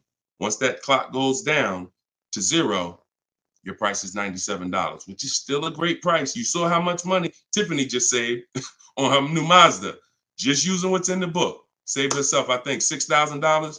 So go ahead. Oh, no. So, and then you move into the equity assessment. So once you decide, Frankie, which you already said you're only keeping the car 72 months, you should not be purchasing. Because if you purchase, we already went to what's going to happen. You can't win keeping that car 6 years and then replacing it. So you should now be doing your equity assessment, which is calling your bank, get your payoff, and then you're going to go to the cash buying websites. Don't use algorithm sites because they're worthless. Car Guru, Sell My Car, CarMax, Carvana, Driveway, AutoNation, Sell My Car, AutoNation, Sell My Car. 6 offers, 3 are from dealers, 3 are from online buyers, and these are the best offers you're going to get. They'll cut you a check the same day. That's our bidding system. That is how we do our equity assessment. We do not trade our cars in because we're not going to get the money that they're worth trading, which I hit on earlier. All right. I know we got a lot of questions being typed. Dolan, you can shoot the next one in. Okay, this one's from Instagram. I'm looking to lease a GLS 450. Does Mercedes have any third-party restrictions on selling your lease? So I wouldn't concern myself with that. I'm going to tell you why. That's like trying to think about the purpose of equity on a lease is a bonus. Shout out to y'all running the likes up on TikTok. Appreciate y'all. If y'all could keep tapping the screen every couple minutes, if you could just give it a little tap, tap, tap. That just keeps running them up. Just every minute. Every time you hear something and you're like, oh, that was good. Tap, tap, tap. And it'll just keep the likes running up. Keep TikTok notified of what we're doing over here. So you never want to base the car you're going to lease on if it's going to have equity at the end.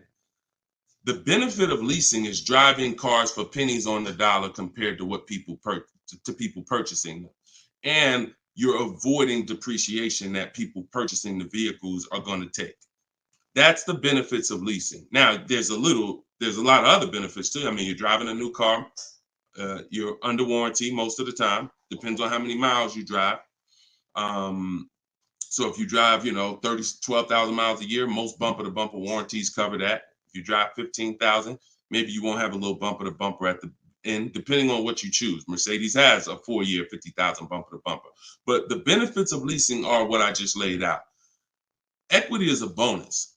We don't want to look, equity is not something we ever want to base the vehicle we're going to lease off of. It's too many market changes that could affect it. A car could have high resale values now, and then in 3 years it doesn't, which means any equity will be eliminated because of the 3-year-old used car market. So you don't want to shop like that. You don't want to shop like that. Focus on, and what I teach in my book is you're going to pick 3 vehicles. Good to see you, Judith. You're going to pick 3 vehicles because leasing, it's so easy to get a great deal purchasing. So easy. On a new car, forget about it. The bids, forget it. We're going to find the 20% dealers. In my book, I have all the scripts because I don't want you talking. Who'd rather get great deals without talking? Be honest. Who's not a good negotiator? You're not a good negotiator. Type not me. Like you just be honest. I don't ever want you to put yourself in a position where you need to talk. And if you start talking to somebody who's trained to talk and dissect and get information and then tailor a deal, you're going to lose. So in my book, everything is silent. The only people we talk to when we talk to people are managers, because those are different conversations if we need to have them. We're never talking to salespeople besides when we're coming on to test drive the car. We're never talking to salespeople because we just don't know who we're dealing with. So when we're online, we're always typing. That's why I say go online. My strategy is called the 25 to 5. We go online and we contact 25 dealers, go to their website. I have copy and paste templates in there that you just fill in what you want.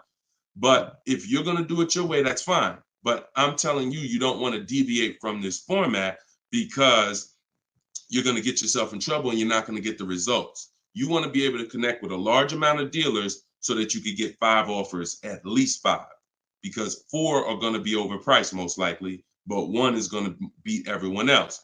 So, but when it comes to a lease, there is the lease program. that the dealer can't control.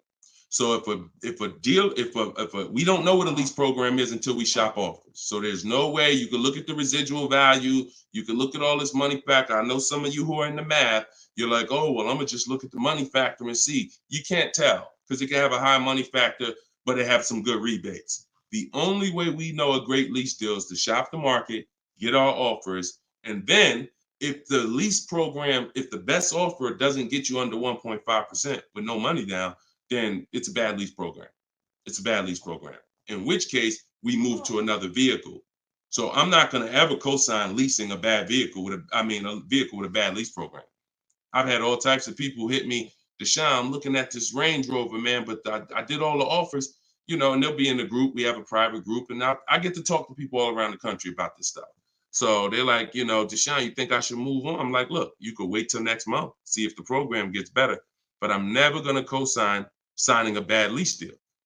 You're paying too much money for a vehicle you're giving back in 3 years. So you're defeating one of the major benefits of leasing. So that's the only reason why we have to have 2 other vehicles that we like when we're leasing. On a purchase, no. One vehicle, pick it, get your bids. One dealer is going to blow everybody else away. But with a lease, you want to have 3 vehicles just in case it's a bad lease program.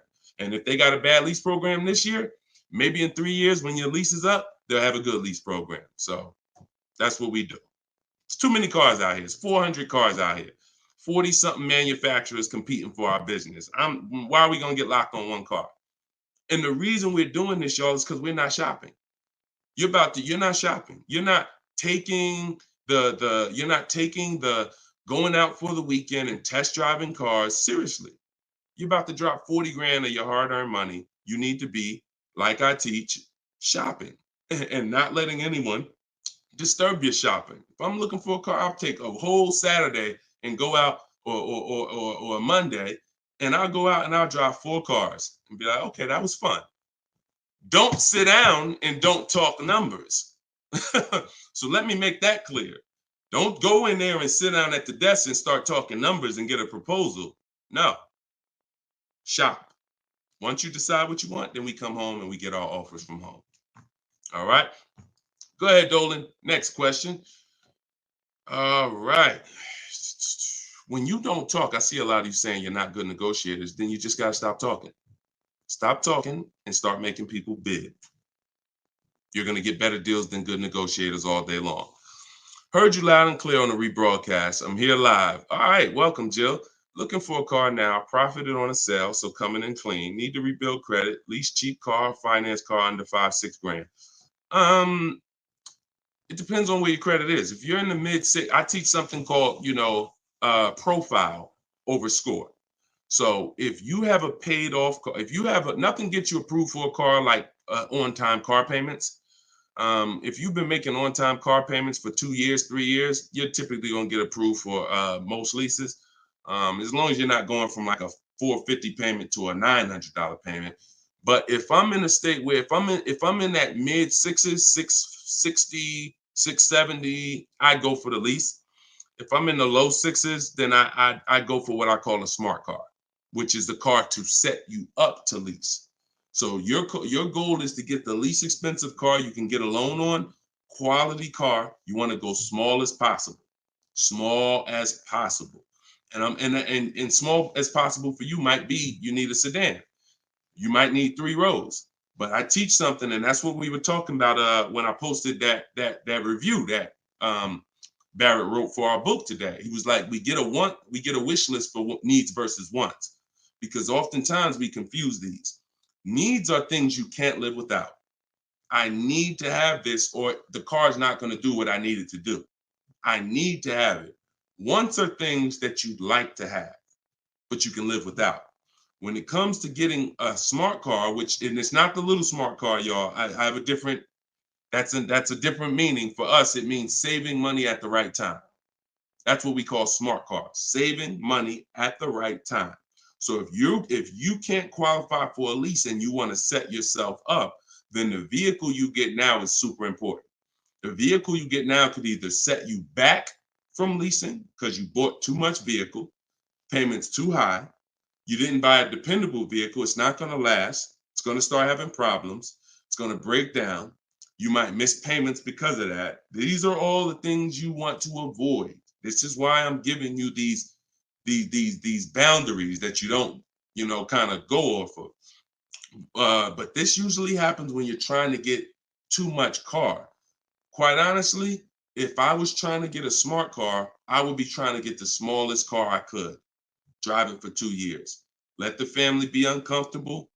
Listen, y'all, I know it's tight, but in 2 years, I'm going to get out of this and I'm going to drive off the lot in a brand new lease.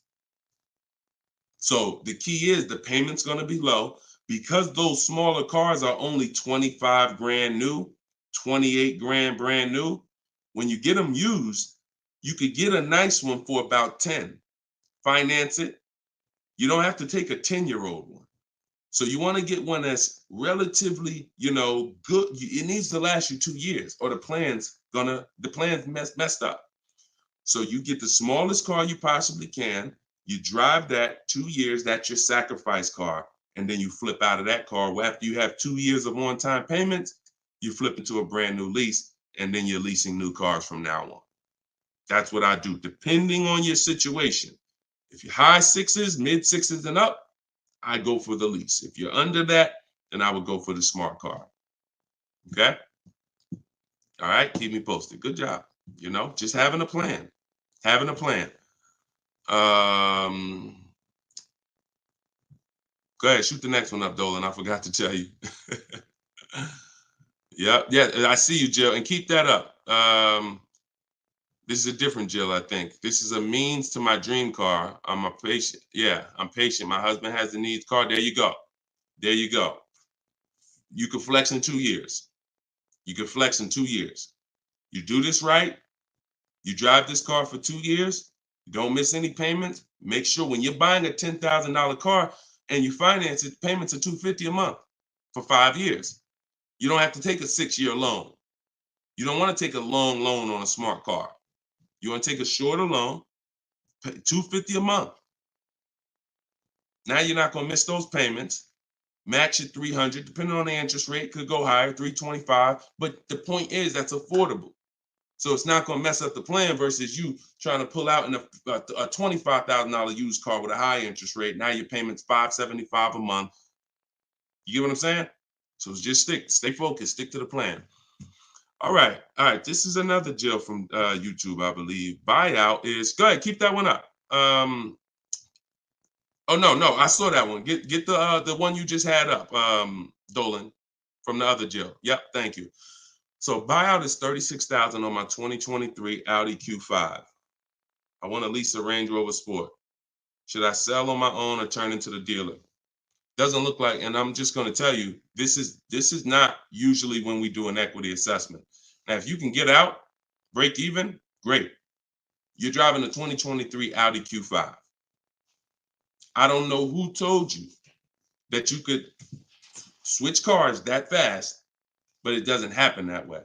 And so the only time in history that we've been able to switch cars that fast is when there was a once in a lifetime seller's market, 2021, 2022, 2023. Once in a lifetime. Chip shortage, every single car was worth $5,000, $7,000.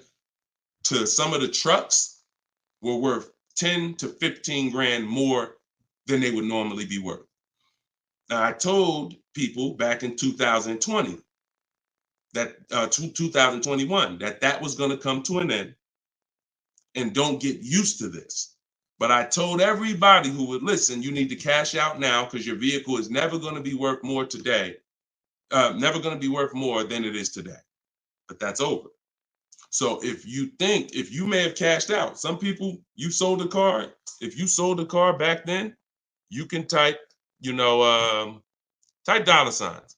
If anybody sold a car from 2020 to 2023, and you got crazy value for it. Some people were like buying cars, and 2 years later, they got all the money back. I did that twice. I leased a brand new Jeep, 2018, and I sold it in 2021, and I made $8,900 after I drove it for 3 years. And my mother, I helped her sell her Mazda CX-5. She was a low mileage driver, and I helped her cash out. She made $10,200 after she drove it for 3 years. Made a video. I recorded her and my dad. They couldn't believe it. They couldn't believe that they drove a car for 3 years, turned around and sold it, got every single dollar they put into it back. And he was like, all right, man, I'm looking forward to doing this again. I said, Dad, this ain't gonna happen again. So enjoy it. You were part of a once in a lifetime market where you cashed out and you won. But we cannot base our strategy anymore off that. That's over, and you'll get in trouble financially trying to do this. So there is no setup where you could buy a car or lease it and in a year, 18 months, trade it, replace that car. Just not. Because we already talked about earlier, let's take a $50,000 car. A year later, if you don't drive it 1 mile, what's it worth? Didn't drive it 1 single mile, just parked it right outside your house.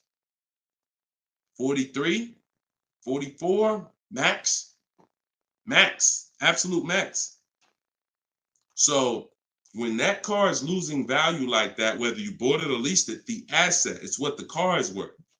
Forget about the finances attached to it. You can't, and look, if it's a Jeep Wrangler, if it's a car that has a high resale value, like a Jeep Wrangler or a G-Wagon, these are the top 10 best resale values in the world, then all I'm going to do is after I lease it, I'm just going to sell it and I'll make the equity. But I'm not going to look to trade that car or replace that car in a year, 18 months, break my lease contract. Now you do your equity assessment, Jill. Call your leasing company, find out what your payoff is. You said it's 36. Now, if you can get offers higher than 36, then you can get out. Very simple. So get the offers from the companies that I mentioned about 15 minutes ago. I laid out the 6 companies. But when you lease, though, you must put no on those websites. It's going to ask you, do you have owned? Is the vehicle owned, leased, or financed? You want to put owned, because something triggers on their websites. They think every lease has a third-party restriction. Most of them do, but if you just want to find out what the market value is for your car, and if you could get out and make some money or break even, then yes, you can jump out, no problem. But if you see that your buyout is this and all the offers are below that, then what you're now about to do, even if you say, because some people say, all right, well, I'm gonna walk in the dealer, see if they can work a better deal than that. No dealer is going to give you more than the online buyers. So if you run those online quotes and all of them are less than your payoff, all the dealer is going to do is take the negative equity and the desperation for you to get out and roll that negative equity over to your next vehicle because you're desperate to get out for no reason. So that's the real. You can do what you want. I would suggest you don't get out of your lease. You don't break a lease contract until you can financially do it, which means I can break even, I can sell, and I can get equity, or either break even.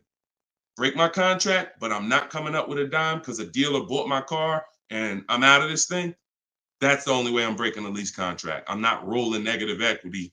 I'm not going to create negative equity in a lease to get out of a lease early for no reason. It just doesn't make financial sense at all. All right, no problem, Jill. Happy to help. Happy to help. Okay, so that's step 2. See, the equity assessment step, guys, is so important. See, because it's the foundation of our deal. So when you look at step 1, the leasing versus buying question, how many years do you keep in the car? 8-year rule. That's step 1, super important. Foundational of your deal. As I said, you can't get a good deal if you purchase, but you should have leased. Impossible. You got a bad deal. I don't care how much money you get off. Now, second step is if I have a car to replace, I got to do an equity assessment because I need to know, is this car that I'm in going to be going to prevent me from making a move right now? Too much negative equity, I'm prevented from making a move right now. If I can get out, make some money, now I got some money. I can sell. I can put money in my pocket, put it in my bank. That means it's an asset. It's a blessing to me. So your car that you're in could either hinder you from getting a car or it can help you get the next car. That's why we always do the equity assessment before anything else. All right. I don't know why I'm frozen on Instagram. All right, go ahead back in, Dolan. Next question. Okay, now I'm back. I see. I'm just monitoring Instagram. Okay, and just so y'all know, everything that I'm teaching is out my new book. And look, I want to show y'all this. And before, keep that question up. Look, here we go. Boom. Look at that. 4.94. Thank you to everybody. We're higher now. I think we're up to 35 ratings, 28 reviews. So thank you to everybody who's reviewed the book on Goodreads. Appreciate you. And thank you for everybody who's using it. Make sure you are writing me with your success stories. Show me your deals so that I can post them just like I posted Tiffany's deal. But everybody can get the book. You can get yours for it's normally $97. But as our welcome special, our book launch special, you can get it for $24, 75% off in my TikTok bio for 30 minutes, or my Instagram bio, or in the comment section of YouTube or Facebook. We have a comment pin for you. And if you're watching us on TV, you can use your phone and you can scan the QR code here on the screen, and you can get your copy for 75% off. But once that timer hits 0, if you visited that page and the timer it started, once it hits 0, the price does go back up to $97, which is still a great price. It's a great price either way. And it'll be in your inbox in a couple minutes. Okay, this is from Instagram. I use your template in the book to ask for quotes. Their response is the lowest offer you have received. They are being difficult and giving me their best offer. What's the best way? Use the scripts. It's just conversation. Hopefully you listen and you have a separate email, because you're not going to have intelligent conversation with 5, 7, 10 dealers mixing personal emails. So every part of the system is important. Having a separate shopping email, so everything in there is dealers. And now everything they're saying, we have a response for. Every single thing. It doesn't matter. Don't expect 80% dealers to be easy. Expect them to, hey, can we have a conversation? Hey, when can you come in? Hey, this be a whole lot easier if you're here. See, what we already know is we've given them all the information they need to give us a quote. So the best thing, or the stages we move through in our conversation with dealers, is who has a car that I want. That's first. Our first set of scripts is designed to weed out the dealers who don't even have a car we want. Nothing to talk about. Nothing to talk about. So there are dealers who won't tell you they have a car. That's why we have scripts. Hey, when can we talk? I'll be handling my whole purchase online. Can you confirm if you have something that matches? Every one of my scripts ends with a question. If you're not going to use my scripts in my book, then you make sure every email you write should end with a question, never a statement. So what you're sitting at home and you are copying and pasting. Very simple. Everything they say, we have a response, because I use those scripts. I'm from inside the dealers for 14 years. I know those scripts. Hey, it'd be easier if you were here. Hey, we only do business in person. Hey, when can I get you on the phone? I promise it won't take long. All of the stuff they're gonna say. Hey, we only quote in person. None of the people I'm talking to have said that. So should I remove you from my list? Always ends with a question. So your expectation may be, you thought by sending all the scripts, you were just going to get, oh, quotes coming in, everyone doing this. No, that's why we have scripts, because we keep the conversation moving forward. Everything they say, just go to the script, open the temp. And just so y'all know, in my book, one of the best reasons why it's a digital book is because I link you to videos and I link you to documents, and that you can copy and paste. So that what this person is talking about is the templates and scripts that I've created for contacting and having these conversations with dealers. So, but everything they're doing is very predictable. You just change your expectation. I'm going to talk to several people and I'm going to weed this down to 5 offers. And out of the 5, one of them is going to beat everybody else. And then I'm going to use my counter offer calculator that Deshone made to send the counter offers and close my best deal. Take all the emotion out of it. Take all the emotion out of it. You should be emotionless. Nobody can hurt you. All right. You're at home in your living room. All right. Go ahead. Mike said, nobody gives us this info. I sold cars and the dealership wouldn't even give us any insight. Trust me, Mike, I understand, man. That's why I love the 20% of car salesmen and dealers. They love what we're doing here because they know we were never taught this stuff. So we were never taught about leasing, financing. Thank God I was able to learn it, and I was able to, but we weren't taught about insurances, all the stuff that they should be training us on. We weren't taught. So I appreciate you being here, man. All right, go ahead, Dolan. Next question. Great questions today. Great questions. Let's go. I see you. Shout out to the people running the likes up on TikTok. Can y'all just keep tapping the screen every couple minutes if you could? If you enjoying the show, you getting value out of what we're doing, every couple minutes, if you could just tap that screen and keep running those likes up. I appreciate y'all. It lets TikTok know we talking big money over here. Yep, I see it. Thank y'all. Appreciate you. All right, this is Gary on YouTube. When leasing, is it all about purchase price? No, it isn't, Gary. Great question. When purchasing, it's always about purchase price. All in, out the door, tax fees, everything included. Purchasing is always. Now, leasing, we get our lease offers, and this is where we eliminate the term down payment. We no longer say down payment. I want you to eliminate that word, those words from your vocabulary. You want to replace them with total out of pocket. Total out of pocket. So all of our lease offers we're going to get is following the 1% lease deal principle, which is, because some people, I know Judith still asks, oh, hold on one second. Hold on.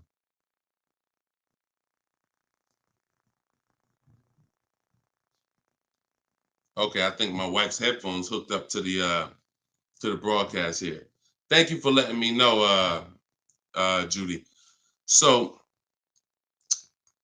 when we're getting, so the 1% lease deal rule is older than, it was around, I think, before I got into the car business at 2006. And what it was is if your lease payment was 1% or lower of the MSRP of the car, you stole a car. Stole a car. Example, I know if you've never seen a 1% lease deal, let me show you a couple. So this is Greg. Greg, look, first time posting here. I'm excited. My latest lease, graduated. Now we have a particular online, video library here. So when they say graduated, I have a coaching program, and but the steps are the same. So I always say, get in where you fit in. Steps are the same in my book, in my video course. He said, I followed the steps, set up a great lease deal, 36 months, 12,000 miles per year, all said and done. Monthly payments $527. MSRP is $56,275. So when you divide the monthly payment into the MSRP, you're going to get a number. Now, when you multiply that by 100, so I'll give you an example. Let me show you how this works. In Greg's case, I got my calculator up here.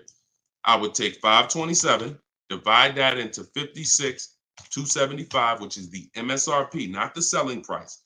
Doesn't matter the selling price. The MSRP is how we gauge the value. Now, that's 0.009. Then we multiply that by 100, and that gives us 0.93%, which is what he put here in his post. So that's an under 1% lease deal. Look, it was a steal. I think someone messed up on the paperwork. No other dealer came close. There we go. Same thing with Frina. Frina just got a Jeep a little while ago. Look, her deal was better than his, my God. But it's a better lease program. Jeep had a better lease program at the time. So, I mean, she got a $579 a month lease on a $65,950 Jeep Grand Cherokee hybrid. Out of control. So this is how we're shopping. You want to follow the format of the 1% lease deal, which is I shop with 12,000 miles per year. If I'm doing 18,000, I'll adjust it later. If I'm a high mileage driver, who's a high mileage driver? You drive more than 20,000 miles per year plus. Who's a high type HM if you're a high mileage driver? All right, type HM. You adjust it later. 25,000 mile a year lease. You always shop with 12 because that's how we judge. I see you, Mr. Silver. That's how we judge. I see you, Ado Johnson. Or no, A.D. Johnson. Sorry. So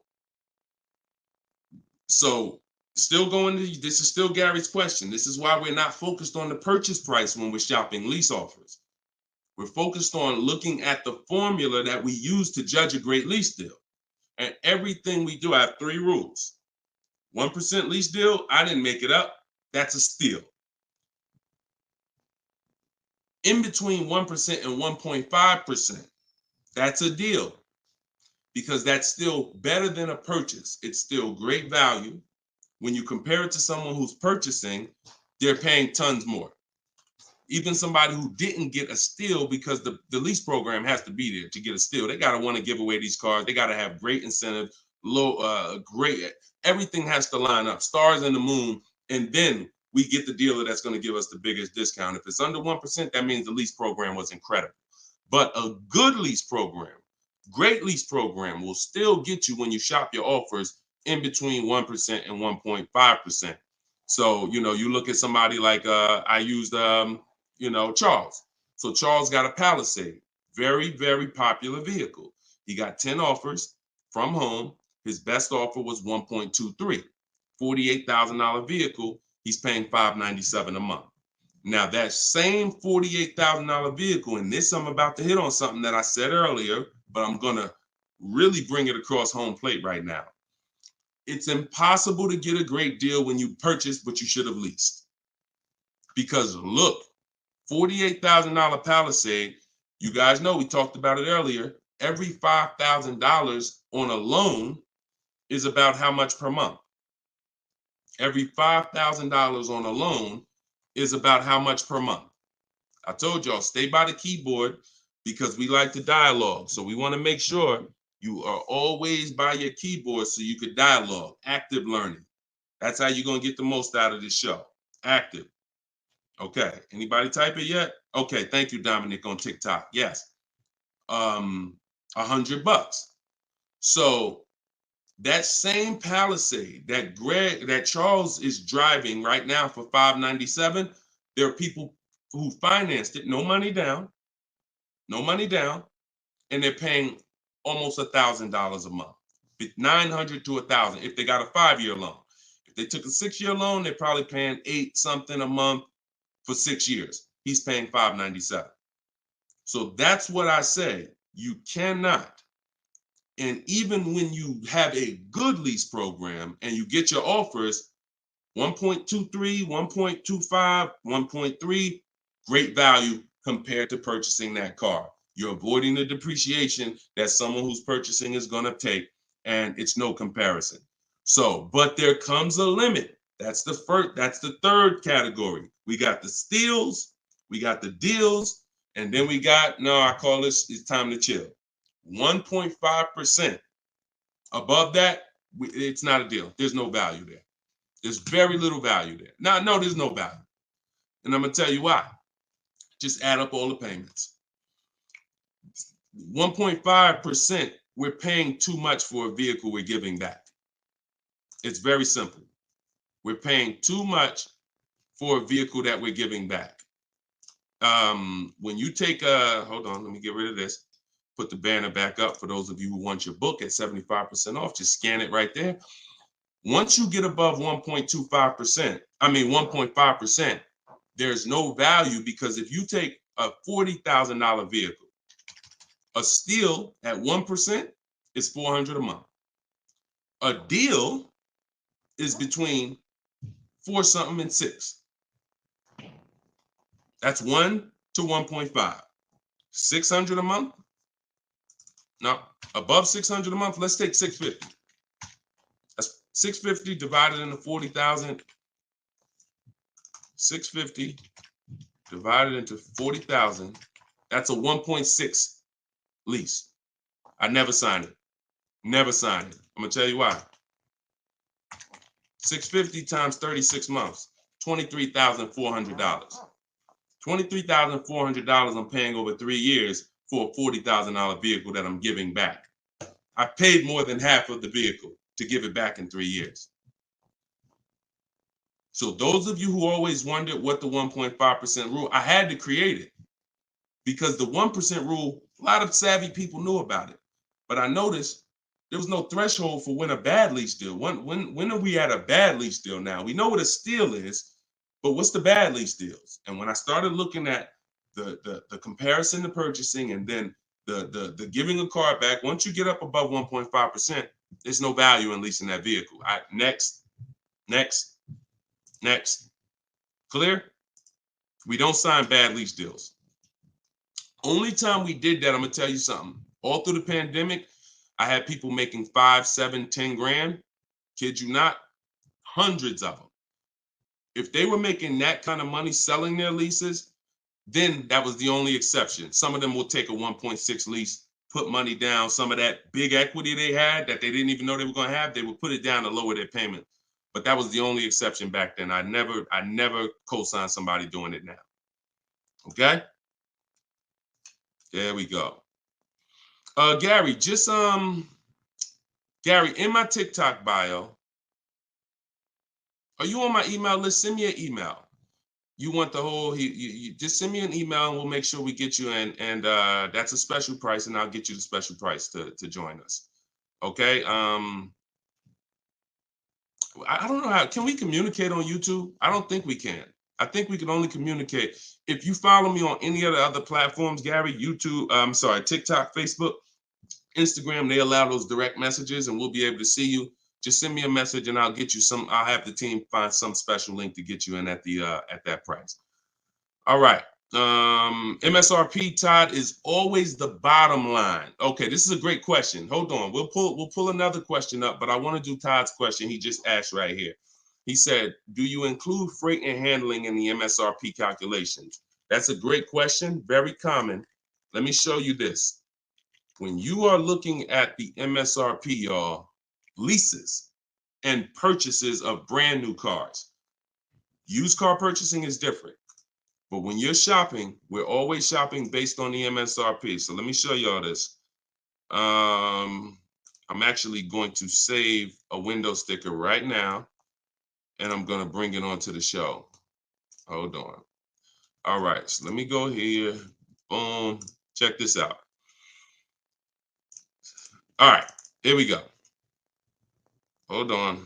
It's loading. Boom. All right, so here's a window sticker. Now, these numbers could be a little confusing. We want to go right there. Right there. Total MSRP is all we care about. Right there. Total MSRP. Because you do pay for destination to get the car from the factory to the dealership. That's included. Like that's we pay for that. So it's no problem. We need to know. You don't want to account for any of these numbers up here before the option. It's always the bottom line MSRP, total MSRP. Now, if you ever see an addendum next to a window sticker, you see a handwritten addendum or a typed addendum that takes this total MSRP and it gives some other stuff next to it, we pay no attention to that. And in my case, if you're using what I'm teaching you, you would never even be talking to that dealer about getting a quote until you got home.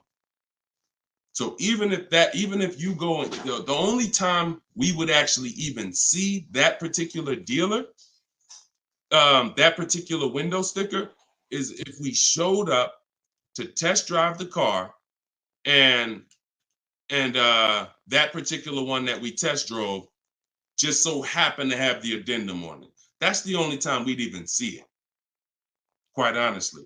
It's no way, it's not even something, because we never talk numbers in the dealer. Your leverage is at home. Everything I'm teaching you is your leverage is at home. You can talk to multiple people from home. You can get bids from home. You can put people against each other from home. You're in control from home. You lose all of that sitting down at a car salesman's desk and going back and forth one-on-one. You can see the whole market at home. See, we get below market deals. I want you getting below market deals. There's no way for you to get below market deals without seeing enough offers to know the market. I can never sit down across a car salesman, across this table from a car salesman, and get a below market deal because I don't know what the market is. I only know what your price is. And every single one of your competitors is going to offer me a different price. Some higher, some lower, depending on who you are. And so I can only expose that information by being at home. But yes, everything we are doing is always based on that total MSRP, and that's how we do our calculations. Okay, great question. If everybody's getting value out of the show, could you type some dollar signs? Just type a dollar sign if you're enjoying the show so far. So if whenever you see this show, if you see the banner above us, then this is a rebroadcast. But if there's no banner, then we're live. So you can ask your questions, but you can always make sure that I always want to make sure that you guys have access to the live shows so that you can use them. But even the rebroadcast, if you're sitting on watching the rebroadcast, you're going to get the same value pretty much as somebody here live, because somebody's going to ask the same question you had. I can almost guarantee it. So I'm glad. I see a lot of dollar signs. Perfect. I see a lot of dollar signs. If you haven't subscribed to us on YouTube, please subscribe so that you can keep in touch with what we're doing here. And certainly, good job. I'm happy everybody's getting value. Go ahead, Dolan. We got a few more minutes. Post another question. Great questions today. All right, this one's from Instagram. I haven't had any car leases on my credit before. How likely will I be able to lease an $80,000 car? I have great credit. If you got great credit and income, then you could go for it. Great credit and income, you could go for it. Whether you have the car. Now, I'm going to tell you something. Mercedes did not want to be people's first lease. So there are snooty brands out there. I cannot tell you that because BMW may not be that way. Audi may not be that way. Range Rover may not be that way, because I think Chase does their leases. So, but when it comes to Mercedes, they didn't want to be your first lease. You really had to have some type of comparable credit. But if you have great credit and you have the income, then certainly I'd be going for a lease. No doubt about it. No doubt about it. Just like the chicken and the egg, you know what I mean? Like, which comes first? Or it's better is the job and the experience. Can't get a job without experience. You can't get experience without a job. So in this particular case, somebody has to be your first, lender, and most of them will. Yeah, most of them will. You know what I do too? One more thing. I have this in my book too. Just so y'all know, every little detail is not left out, because I've been doing this since 2006. I've heard every question, and I knew every question has a place. What I do, if I'm you, is before I even shop for a car, if I don't know for sure, even with great credit, if I could get approved, I would call and I'd ask for the finance manager, and I'd tell him my situation. And I say, hey, look, you know what? I got a 740 credit score. I make this a year. I never leased before, but what do you think? And if a Mercedes finance manager would tell you, nah, it's probably not going to work with Mercedes. But someone else would say, nah, that's fine. So that way you don't even waste your time getting all your offers just to find out that this is one of the snooty leasing companies. All right. All right, there we go. All right, shoot the next one up, Dolan.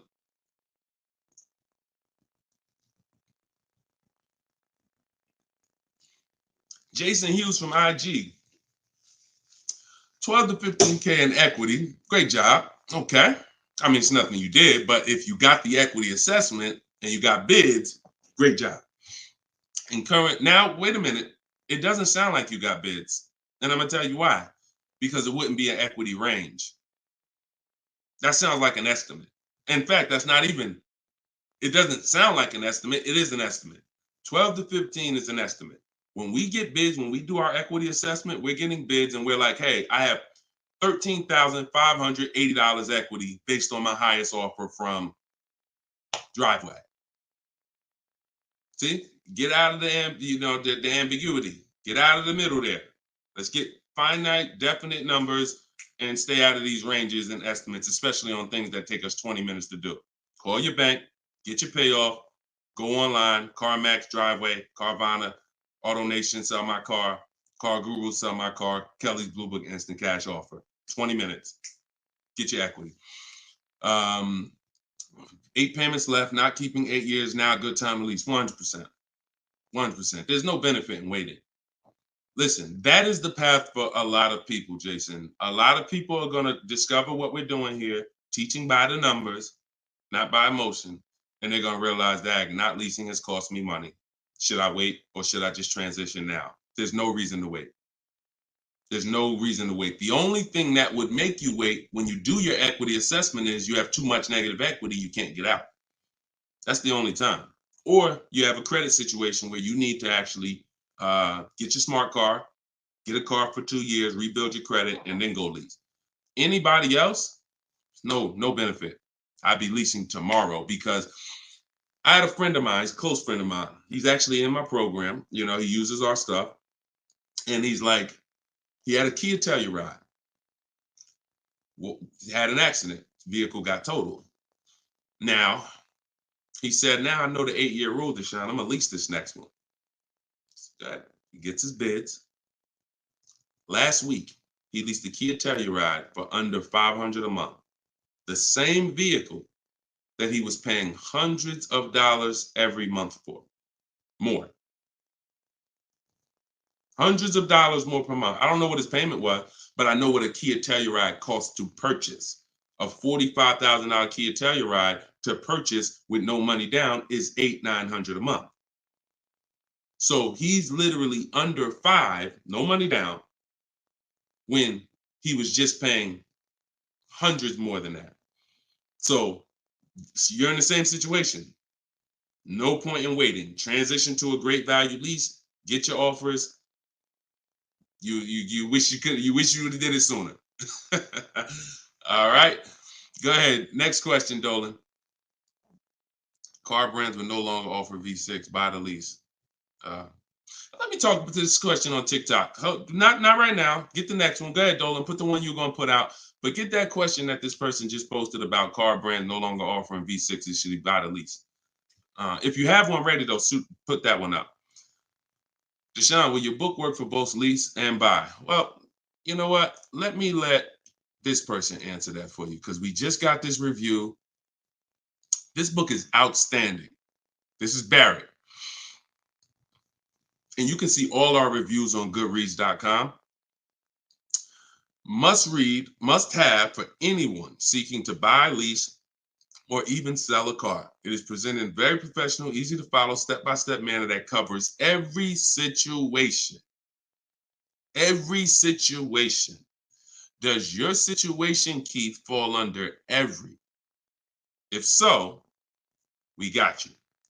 Every situation from buying, leasing, with cash or credit, good or bad. Only thing that Barrett didn't put in there is used cars or new cars. That's in there too. So absolutely. So yes, I'll put the banner back up for all of you who are watching us on TV. You can you can scan the QR code here with your phone, with your camera, and you can get your book for 75% off, or you can go to deshonesbook.com. We have the link in the comments on Facebook or YouTube for you. And if you're on Instagram or TikTok, you can go to my bio, click that link, and then click the button for the 75% off and get your book for 75% off. You won't pay the normal $97. Okay? But yes. All right. I have a 2020 Nissan Sentra. This is Key. I don't want to butcher your name, so I won't try. But from YouTube, I have a 2020 Nissan Sentra. Had it for 2 years. My miles are 64,000 highway miles. Okay. I know I don't have equity. I was told don't trade it in.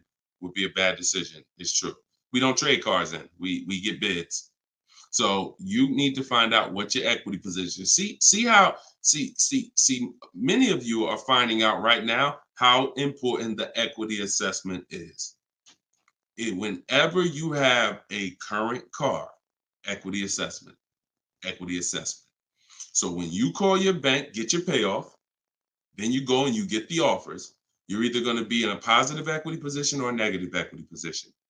Now, if you're in a negative equity position, there's three solutions for negative equity. 2 of them lead to a car, 1 of them doesn't. First is you get all your offers and you can pay the difference because these are the highest offers. So whenever the highest offers are these online bidders. They pay more than car dealers. In fact, 3 of them are car dealers that are bidding. So Kelly's Blue Book, Car Gurus, and Auto Nation are car dealers bidding. CarMax, Driveway, Carvana are online marketplaces, used car marketplaces bidding. So you're getting a wide range of diverse offers from people who compete every day to buy cars. and they cut you a check right then and there. They do an hour. Both times I went to CarMax, me and my mother separately, we were out in an hour. I've had people who sold to Carvana, Kelly Blue Instant Cash Offer. They do their inspection. And then they bring you a check.